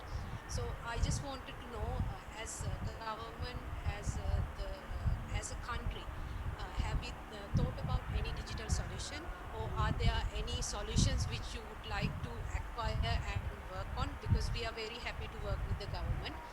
If the government is willing, we can show everything. And so where we stand as a country with the digital infrastructure, because every country, like even India is billions, but they have a system called CoWIN. So we have the resources, we have everything. So where do we stand when it comes to digital solutions? So are you willing to take the help of the any organization or private sector in terms of because when it comes to vaccination, now we have Covishield. As Mr. Veeratunga mentioned, when Sputnik 5 comes, then there will be 2 vaccines. And when it comes to the second dose, there will be so many confusions. Which vaccine I have taken? So people will be also confused sometimes. So, these things can be monitored properly if we have a proper system. So that's what I wanted to know, where we stand and whether the government is ready to take the help from the private sector. Thank you very much for that offer. In fact, there were several offers for us from digital companies. Having evaluated those, currently we have selected the tracker system developed by WHO. We are using the election commission database for the tracker system. And we have innovated that according to our requirements. The things we have mentioned, different types of vaccines, source management, cold chain management, distribution, everything is included in that. So at the sites, but still the manual recording is happening. So that's why I was asking. Some of the centers initially it happened because that is mainly due to the slowness of the once you enter the data, the ID number, the name or the address, they have observed some slowness in getting the details of the person. But we are going to enhance the digital network to overcome that solution. And when we are planning for the mass scale vaccination, we have identified 4,000 centers island-wide and plan to operate 2,000 centers per day if we get the adequate number as we expected. But we have the capacity to operate 2,000 centers per day at the moment. And the tracker system is installed in all those. Yeah, second. සමා වෙන්න. මීළඟ අවස්ථාව අපි Zoom තාක්ෂණයට ලබා දෙන සූදානම් අනිෂ්කා බෝර්හා අප සමග එකතු වෙනවා. අපි ඔබට අවස්ථාව ලබා දෙමු.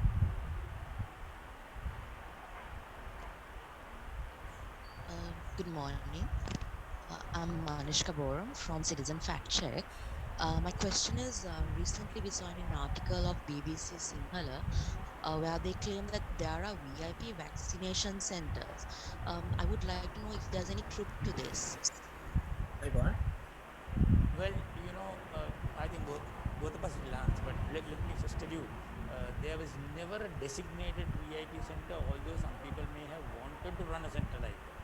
Because the government will have to say, there is a VIP center, and it's such a foolish kind of thing for a government to say there is a VIP center. There is no way that could have happened. So, in a particular location, and I don't want to name the location, a certain person or maybe persons got a list and say, look, these are important people in this area, we have to vaccinate them. That is what led to this news site. But I want to ensure, because I am the head of the task force, I want to ensure that absolutely no way that we will designate a particular place and say, this is the VIP center.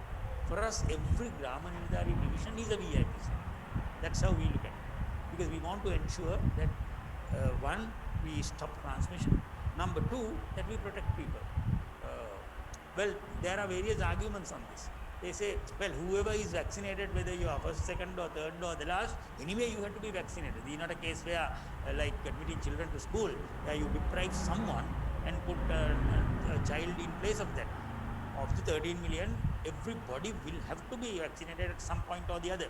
It's a case where it must be in order. So that is why we have this orderly system, 30 and above, 60 and above to be given priority. Now, as you know, the WHO COVAX thing, very particular, over 60s. Once you finish that, maybe they'll come down to the next age level. That's how it is. I don't know whether Sanjeev wants to add anything about the VIP center. Yes, which they are VIP. That is why we have selected them for initial vaccination. Those clusters, people living in those clusters are very important people for us. That is to control the disease, not for anything else. So they are VIP for us. Be assured that there won't be any VIP centers, that I can tell you. හොඳයි මීළඟට අපි අලිත් තවත් අවස්ථාවක් Yeah, දෙනවා. secondly, that within the last 2 weeks period, there are so many transfers in the health ministry, which under ministry, for example, that Dr. Amal Harsha, the state minister of COVID-19, transferred to some other ministry, and Dr. Hemant Herath from replaced by Dr. Arnold. Like that, there's another news report says the board members of the NMRA also replaced. So what's the reason for this kind of transfers? I can answer to Dr. Herath's answer. Now, Dr. Herath was acting Deputy Director General Public Health Fund until day before yesterday. We had their interviews to select the proper person for that post. That was about 2 weeks ago. I was the chairman of the board. Dr. Herath also came to that interview. There were about 6 or 7 people came for the interview. From the interview, there's a marking scheme. So the person who got the highest mark, we send those names along with the markings to the Public Service Commission. So that is how he got appointed. About Dr. Amal Harsha's thing, actually the appointment of the secretary done by Chief Executive President. In fact, there were 8 secretaries who were changed. Not only Dr. Amal Harsha, there was General Sumedhakar Rao who stepped down, and then we had to bring another person. We had to bring also a State Secretary of Home Affairs. There were several. So in those, Dr. Amal Harsha was given another place and another person was brought in. These are generally, you see, kind of routine kind of things that we do. From time to time, there are in fact also reshuffles. Now, one may ask, why did you reshuffle the cabinet? Well, that happens, no? So that's part of governance. And maybe the government thinks that this person is better here than there. Well, that's how it happens. And particularly the case of secretaries, the appointment is done by the president, and he has the prerogative to change the secretary when he feels that he could be placed in a better place, or you could bring a better person there, whatever it is, then you bring it. These are not technical places. These are mostly administrative and places where you have a lot of management skills. So Dr. Amal Harsha is a person who has a master's in business administration as well. He's more identified as a management guy than a doctor now, because I don't think he has practiced for a long time. I don't know. That's something to say. හොඳ අපි මේ මොහොත වෙනකොට අවසාන විනාඩි 10 සඳහා තමයි මේ මාත් සාකච්ඡා ප්‍රවේශ වෙන්නේ. අපි මේ අවස්ථාවේදී Zoom තාක්ෂණය හරහා අප සමග සම්බන්ධ වෙන ජමීරා ෆාරුක් වෙත අවස්ථාව ලබා දෙනවා. ස්තුතියි මට මේ අවස්ථාව දුන්නාට. මම ශිම්රා ෆාරුක්. මට අහන්න තියන්නේ දැන් මේ වැක්සිනේෂන් එක ගහන්නේ වයස 30කට වැඩි කට්ටියට. So දැනටත් අපි ඊයේ පෙරේදා නිවුස් එකේ බැලුවා රිපෝට් වෙලා තිබුණා 19 ෆීමේල් කෙනෙක් ඩෙත් වුණා කියලා. So හරි. So ඒ වගේ තවත් රිපෝටඩ් වෙලා තියෙනවා අඩු වයස ගන්න. So ඒගොල්ලන්ට දෙන සොලියුෂන් එක මොකක්ද? even ඒගොල්ලෝ දැනට under 30 කියන්නේ අපේ ජෙනරේෂන් එක ශ්‍රී ලංකන් next generation ඒගොල්ලෝ. So ඒගොල්ලන්ට දෙන මොකක්ද ගවර්න්මන්ට් දෙන save and solution එක මොකක්ද? දැන් වැක්සින් එක ගන්න කලින් ඊට දැන් එන්නතක් ගත්තම අපිට එන්නතේ නිර්ණායක තියෙන එක දෙන්න පුළුවන් වයස් කාණ්ඩ වලට විතර. දැන් මේ දැනට තියෙන එන්නත් ඔක්කොම අනිවාර්යයෙන්ම 18ට වැඩි අයට විතරයි පාවිච්චි කරන්න පුළුවන්. මොකද මේක නිර්ණායකයේ නිෂ්පාදනය කරන එක්ස්ට්‍රා කණ්ඩායමකින් කරලා තියෙන ඒක අපිට කිසි වෙනසක් කරන්න බෑ. මොකද මේ එන්නතේ පරීක්ෂණ කරලා තියෙන කණ්ඩායම් වලට තමයි ඒක මේ නිර්දේශ කරන්නේ. ඒ නිර්දේශය අනුව අනිවාර්යයෙන්ම 18ට වැඩි තමයි ඒකට ගොඩක් රටවල් 20ට වැඩි කියන නිර්ණායකයේ තමයි ඉන්නේ. ඒතකොට ඒකෙන් ගත්තම අපේ රටේ ගත්තම අපි සාපේක්ෂව විස්තර කරා වගේ මෙතන තියෙන්නේ ශාල ඉල්ලුමක් තියෙනවා සැපීම සීමිතයි කියන තත්ත්වය. ඒතකොට අපි හැම සාධකයක්ම ගන්නට ඒක තියෙන එන්නත් ප්‍රමාණය ඉතාමත් ආරක්ෂණ විදියට මේ පැතිරීම පාලනය කරන්නත් මේකේ තියෙන ආබාධිතත්වයන් නැත්නම් මරණ පාලනය කරන්නත් මේක පාවිච්චි කරන්නට ඕනේ. අපිට පේන දේ තමයි අපේ රටේ වැඩිපුරම ඉන්නේ මරණ සිද්ධ වෙන්නේ 60ට වැඩි කට්ටියගේ. නමුත් ඒ වගේම තමයි ට්‍රාන්ස්මිෂන් එකට වැඩිපුරම බලපාන කට්ටිය ඉන්නේ 30ට වැඩි ඒ කණ්ඩායම. ඒකට ඒකින්ද තමයි ඒ කණ්ඩායමට අපි දැන්ට ප්‍රයොරිටි දෙන්නේ. අනිවාර්යයෙන්ම අපි මේ යුතු කණ්ඩායමක් හැටියට 20ට 20යි 30යි අතර කණ්ඩායමක් හඳුනාගෙන තියෙනවා.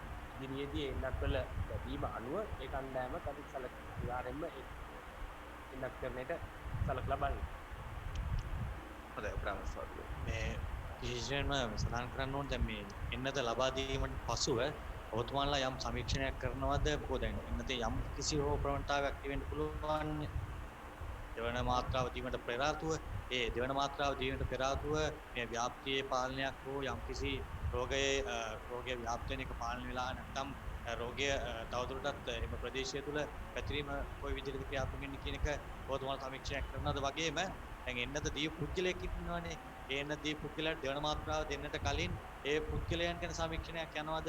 කොහොමද ඒ පුද්ගලයන්ට මොන වගේ තත්ත්වයක්දපත් වෙන්නේ? දෙවන මාත්‍රාව දෙන්න කලින් කොයි වගේ තත්ත්වයක්ද ඒ පුද්ගලයන් පසු වෙන්නේ කියන එක සහ මේ වෙනකොට අපිට දැනන දත්ත අනුව යම්කිසි ප්‍රමාණයකට අඩු වෙලා තිබෙනවා මෙම කොරෝනා රෝගීන් වාර්තා වීම. ඒකට මේ කොරෝනා රෝගීන් වාර්තා වීම අඩු වීමට මේ එන්නත් කරණය බලපාලා තියෙනවද නැත්නම් PCR පරීක්ෂණ හෝ වෙනත් යම්කිසි දෙයක් නිසා මෙම කොරෝනා මේ රෝගීන් වාර්තා වීම අඩු වුණාද කියලා දැනගන්න. මොකද පැහැදිලිවම මම හිතනවා තමයි පළවෙනි ප්‍රශ්නේ අපට විදිහට අපි සෑම කොරෝනා රෝගියෙක්ම මුල් අවදී ඉඳන් හැමදාම සම්පූර්ණ අධීක්ෂණයකට ලක් කරන එක සෑම රෝගියෙක්ම සෑම ඒ දත්ත ඔක්කොම අනිවාර්යෙන් ෆලෝ අප් එකක් සිද්ධ වෙනවා. ඒ නයින් ගත්තම අනිවාර්යෙන්ම අපිට පැහැදිලිව ඉදිරියේදී කියන්නත් පුළුවන්. අනිවාර්යෙන් ඉදිරියේදී හැම කොරෝනා වැළඳ රෝගියෙක්ම ඉන්නත් කරන්නේ කරාද නැද්ද කියන ප්‍රශ්නේ අනිවාර්යෙන්ම ඇසෙන. ඒකද අපි ඉදිරියේදී පැහැදිලිව කියන්න පුළුවන් ඉන්නත් කරන්නේ කරපු ප්‍රමාණයකට රෝගී වැළඳ කියන දත්තය අපිට පැහැදිලිවම තියෙනවා. ඒක අපේ කට්ටියට අපේ ආයතන පද්ධතිය ඒක අපේ වාර්තා කරනවා. දැනට ඒකම මේ විශේෂ තත්ත්වයක් වාර්තා වෙලා නැහැ. අනිත් එක තමයි දැනට මේ ඒක පසුබිම් ක්‍රමයක් පැහැදිලිවම අපි අනිවාර්යෙන්ම විද්‍යාත්මකවත් සම්මාන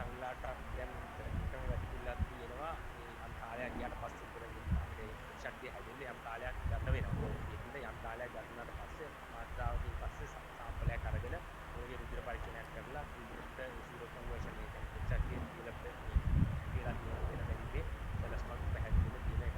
ඒක කරලා විශේෂම මාත්‍රා දෙක දුන්නාට පස්සේ ඒක අනිවාර්යයෙන්ම ආයතනයක් කරනවා. රෝගීන් අඩුවීමට වෙනක් කරන්නේ බලපෑම මේකයි නිශ්චිත වශයෙන්ම අපිට කියන්නත් බෑ එකත් දෙහින්දම කියන්නේ ඒක ඉන්නත් කරන යම් බලපෑමක් තියෙන්න පුළුවන්. මේක අපි විශාල මුල ඉඳන්ම කරගෙන ආපු සාමූහික නිවාරණ ක්‍රියාවලියේ මේ ප්‍රතිඵලයක් හැටියට තමයි මේ අඩුවීම දකින්නේ. හැබැයි ඒකට එන්නත් කරන්නේ යම් දායකත්වයක් පැහැදිලිවම තියෙන තියෙයි. නමුත් ඒක හරියටම ක්වොන්ටිටේටිව් එක ප්‍රමාණාත්මකව මේක සිද්ධ වෙච්ච දෙයක් කියලා කියන්නේ තාම ඉස්සරහ වැඩි. නමුත් අපිට ගත්ත තියෙනවා අපි එන්නත් කරන්නේ දීප කණ්ඩායම් මොනවාද? يعني විශේෂිත කණ්ඩායම් අපි ජාතිවාදීව සංවිධියටත් යම් කිසි කණ්ඩායම් විදියට අවදානම් කණ්ඩායම් හඳුනාගන්න ආපරේට නොරෙච්චෝලේ මැනි මාකට් ඒ වගේ අවදානම් කණ්ඩායම් අපි වෙනස් කරන එකලා. මේදී අපිට ඒවයි ට්‍රාන්ස්මිෂන් එක දැනට යම් මේකක් අපි දකින්න පැහැදිලිවම තියෙනවා. නමුත් ඒක මම වැඩි ඒක අනායක කියන්නේ ඒක හිතන්නේ කියලා. මේදී අපිට ඒක නේද පැහැදිලි ප්‍රශ්නයක් ගන්න. අද අපි අවසාන අවස්ථාව ලබා දීම සඳහා සූදානම් ගන්නේ ලයිව් ස්ට්‍රීම් ලෙස අපට මාත් සහභාගී ඔබට අවස්ථාව ලබා දුන්න අද දවසේ අවසාන ප්‍රශ්නය මේ මත සාකච්ඡාවේ බොහොම ස්තුතියි සියලු දෙනාට. මම සම්බන්ධ වෙන්නේ Center for National Interest කියන ආයතනයකට. මගේ ප්‍රශ්නය යොමු කරන්නේ මේ ජෙනරල් වෛද්‍ය සංජීව මුණසිංහ මැතිතුමාට. ඔබතුමා දන්නවා මේක වෛද්‍ය ක්ෂේත්‍රයේ පමණක් ප්‍රශ්නයක් නෙමෙයි, මේක මිලිටරි අවධානයට යොමු වෙච්ච ප්‍රශ්නයක්. ඉතින් අපේ CBRN එක මේ සම්බන්ධයෙන් විමර්ශනයක් ආරම්භ කර තිබෙනවද? මොකද අද ජාත්‍යන්තරයේ රටවල් පාරිශ්‍රමික එකිනෙකාට චෝදනා කර ගන්නවා මේකේ ආරම්භය සම්බන්ධයෙන්. ඉතින් මේක ඉදිරියටත් දැන් අපි දකිනවා වේරියේෂන්ස් කීපයක් ආවා. UK වේරියේෂන් එක, සවුත් ඇෆ්‍රිකන් වේරියේෂන් එක. ඉතින් මෙවැනි තත්ත්වයන් උඩ අපි එක වැක්සින් එකක් දෙනකොට ඒක අහන්නේ දෙවෙනි එකට ඒ වගේ තත්ත්වයන් ගැන පුවත්පත් වාර්තා කරා. මේ සම්බන්ධයෙන් අපේ සූදානම කොහොමද අපේ විමර්ශනයක් ආරම්භ කර තිබෙනවද කියලා දැනගන්න කැමතියි. ස්තුතියි. ඔබ දන්නවා දැනටම රාජ්‍ය මුඛ්‍යයන්ට අපිත් එක්ක සහයෝගයෙන් වැඩ කරනවා මේකද විශේෂයෙන්ම කන්ටැක්ට් ට්‍රේසිං වලට. ඊට අමතරව අපි විශ්වවිද්‍යාලත් සමග එකතු වෙලා වරින් වර අධ්‍යයනය කරනවා මේ හමු වෙන රෝගීන් මියුටේෂන්ස් වලට ආපු වෛරස් වලින් එන ඒ කියන්නේ අලුත් වෛරස් ප්‍රභේද ආස්වාදනය වෙලෙන දෙතුන්ද කියලා දැනගන්න. ඒක කාලෙන් කාලයට ක්‍රමානුකූලව සිද්ධ වෙනවා. එතකොට අලුතෙන් එකක් ආවොත් කොහෙන්ද ආවේ මොන ගෲපයක්ද එක්කද ආවේ කියලා එකක් අඳුර ගන්න පුළුවන්. දැනට වාර්තා වෙලා තියෙන විදිහට සවුත් ඇෆ්‍රිකන් වේරියන්ට් එක විතරයි අපිට භාවිතා කරන වැක්සින් එකට ආන්සර් කරන්නේ නැත්තේ. අනිත් ඇවිල්ලා තියෙන ප්‍රභේද හැම එකක්ම දැන් පාවිච්චි කරන වැක්සින් වලට ආන්සර් කරනවා. ඒකෙන්ද අපි නිතරම අවදියෙන් ඉන්නවා. ටිකටම පරීක්ෂණ කෙරෙමින් යනවා. ඒක සාමාන්‍යයෙන් වෙන දෙයක්. අපි ඒක ඒ විදිහටම කරගෙන යනවා. අතාරින්නේ නැහැ. එක වැක්සින් එකක් තියෙනවා. වෛරස් එක අපි අඳුරගෙන තියෙනවා. මේක නොවෙනස් යන කිසිම පදනමක නැහැ අපි. ඒ කරගෙන ආපු දේ ඉස්සරහට කරනවා ක්‍රමානුකූලව වරින් වර ඒ ප්‍රභේද අඳුර ගන්න එක කරනවා. දැනට එක විශ්වවිද්‍යාලයක විතරයි තියෙන්නේ. මේ ළඟදී අපි ඉන්දියාවත් සමග සාකච්ඡා කරලා යෝජනාවක් කරලා තියෙනවා. ඉන්දියාවත් සමග එකතු වෙලා සහයෝගයෙන් තවත් විශ්වවිද්‍යාලයක මෙවැනි පරීක්ෂණ ආයතනයක් ආරම්භ කරන්න. ඒ වුණොත් ඊට වඩා වැඩි ප්‍රමාණයක් අපිට නිදි පරීක්ෂා කරලා බලන්න පුළුවන්. අලුත් ප්‍රභේද එනවාද කියලා. එවැනි ටෙස්ට් එකකට අපි සූදානම් වෙලා ඉන්නේ.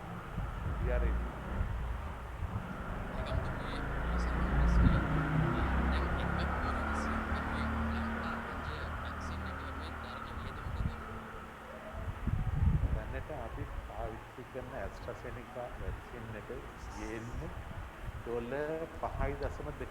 වැය වෙනවා. ඒ කියන්නේ ඒක රුපියල් වලට හොදවුවාම හිතන්නේ 1000.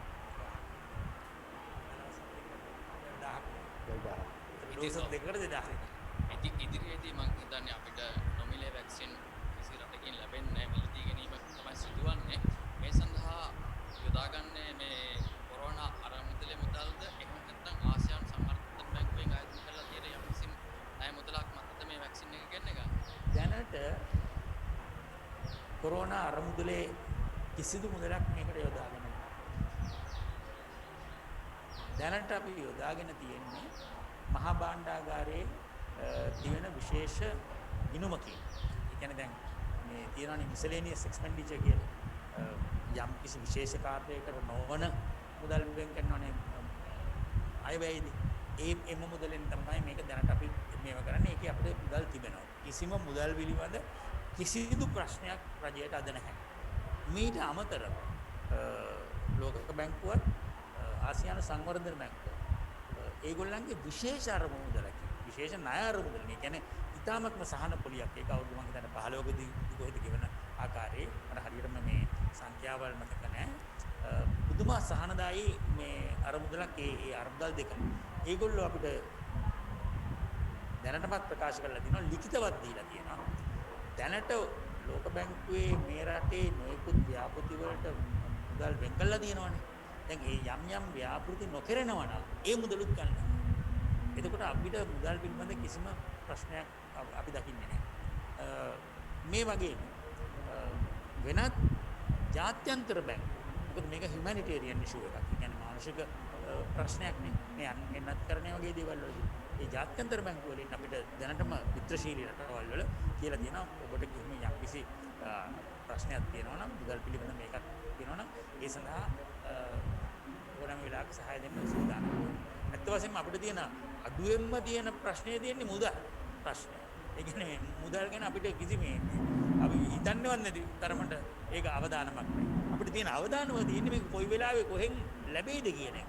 ඒක තමයි අපිට තියෙන එකම අවදානම. දැන් අර ඔබතුමා මේ ප්‍රශ්නය අහපු නිසා මම මේක අවසන් වශයෙන් කියන්න එක දෙයක් නැමෙදී මේ මහජනතාව තුළ යනවනම් යම් කිසි මතයක්. දැන් හරි වැක්සින් එක ගහගත්ත මට මාස්ක් එක විසි කරන්නත් පුළුවන්. සමාජ දුරස්ථාවය අතරින්නත් පුළුවන්. ඒ නිසා අපිට අර වෙන්නද වගේ පාටි දාන්න පුළුවන්. කිසිම ප්‍රශ්නයක් නැහැ කියලා අනේ කරුණා කළා මෙන්න මේ මතය නම් ඔබතුමාන්ලගේ මේ සමාජ මාධ්‍ය තුලින් කොහොම හරි මේක බැහැර කරන්න. මොකද මේක පුංචි ආවරණයක් පමණයි. මම වෛද්‍යවරයෙක් නෙමෙයි මම සාමාන්‍ය පුරවැසියෙක්. මම සාමාන්‍ය පුරවැසියෙක් කෙනෙක් හිතනවා හරි මේ වැක්සින් එක ලැබෙයි. නමුත් මේ අර පරණ අපි පුරුදු සෞඛ්‍ය පුරුදු ටික නොකරොත් අපිට ආපහු අපි යන්න වෙනවා විශාල ප්‍රශ්නයකට. ඒ නිසා දැනටමත් මට පේනවා යම් ආණ්ඩ අතර ප්‍රශ්නයක් නැහැ. දැන් අපි එන්නත ගහගෙන තියෙන නිසා අපිට පුළුවන් සාමාන්‍ය විදිහට මේක කරන්න. මේ සාමාන්‍ය தත්ත්වෙට මම හිතන්නේ මේ සම්පත්තියයි මේ සජීවත්වයයි තව කොච්චර කල්යයිද එවැනි தත්ත්වයකට මේ ලෝකේ එන්න කියන එක අපිට කියන්න බෑ. ඒ නිසා ඔබේ විශාල සමාජ කාර්ය භාරයක් වෙනවා මහ ජනතාවට බොහොම පැහැදිලිව හඳුන්වලා දෙන්න. ඔබ එන්නත ගත්තා ඒක අමතර ආවරණයක් පමණයි. ඔබේ ප්‍රාථමික ආවරණය තමයි අර කියපු සියලුම සෞඛ්‍ය මුඛාවරණය සමාජ දුරස්ථභාවය සහ නොයෙකුත් අත්සේදීම් වලදී අපි භාවිතා කරන ක්‍රමවේදයන්. මේක නොකරොත් මම හිතනවා ඊළඟට අපිට තවත් රැල්ලක් ලැබෙන්නට පුළුවන්. ඒ නිසා අන්න ඒ කාර්යයත් අපි ඔබෙන් කරලා දුන්නොත් මම හිතන්නේ ඒක විශාල මේ සහයෝගයක් කියලා මම විශ්වාස කරනවා. අවදානමට පෙර සූදානම ඉතාමත් වැදගත් වෙන කාරණේ අවධාරණය වෙනවා. ඒත් එක්ක අවසාන ප්‍රශ්නය මේන් පසුව ප්‍රශ්න අසන්නට අවස්ථාව අපිට ලැබෙන්නේ නැහැ. අවස්ථාව තිබෙනවා.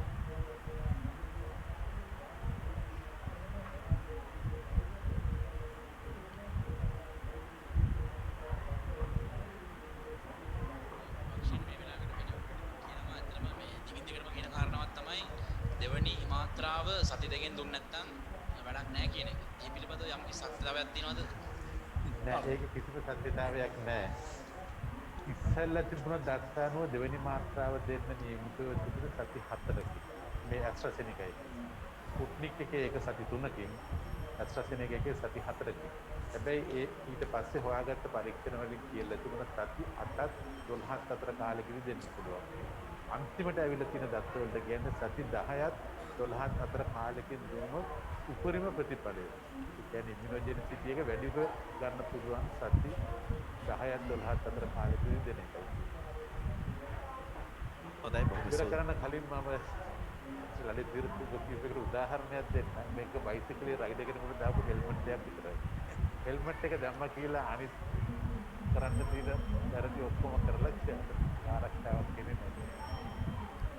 හොඳයි බොහොම ස්තුතිවන්ත වෙනවා. අද දවසේදී ජාතික සංවර්ධන මාධ්‍ය මධ්‍යස්ථානයේ මෙහෙයවීමෙන් ජනමාධ්‍ය අමාත්‍යාංශය යටතේ මේ ආකාරයෙන් ඔබ වෙනුවෙන් සමාජ මාධ්‍ය තුළ මාධ්‍ය ක්‍රියාකාරීත්වය යොදවමින් මේ වැඩසටහන සංවිධානය කරන්න යෙදුනේ.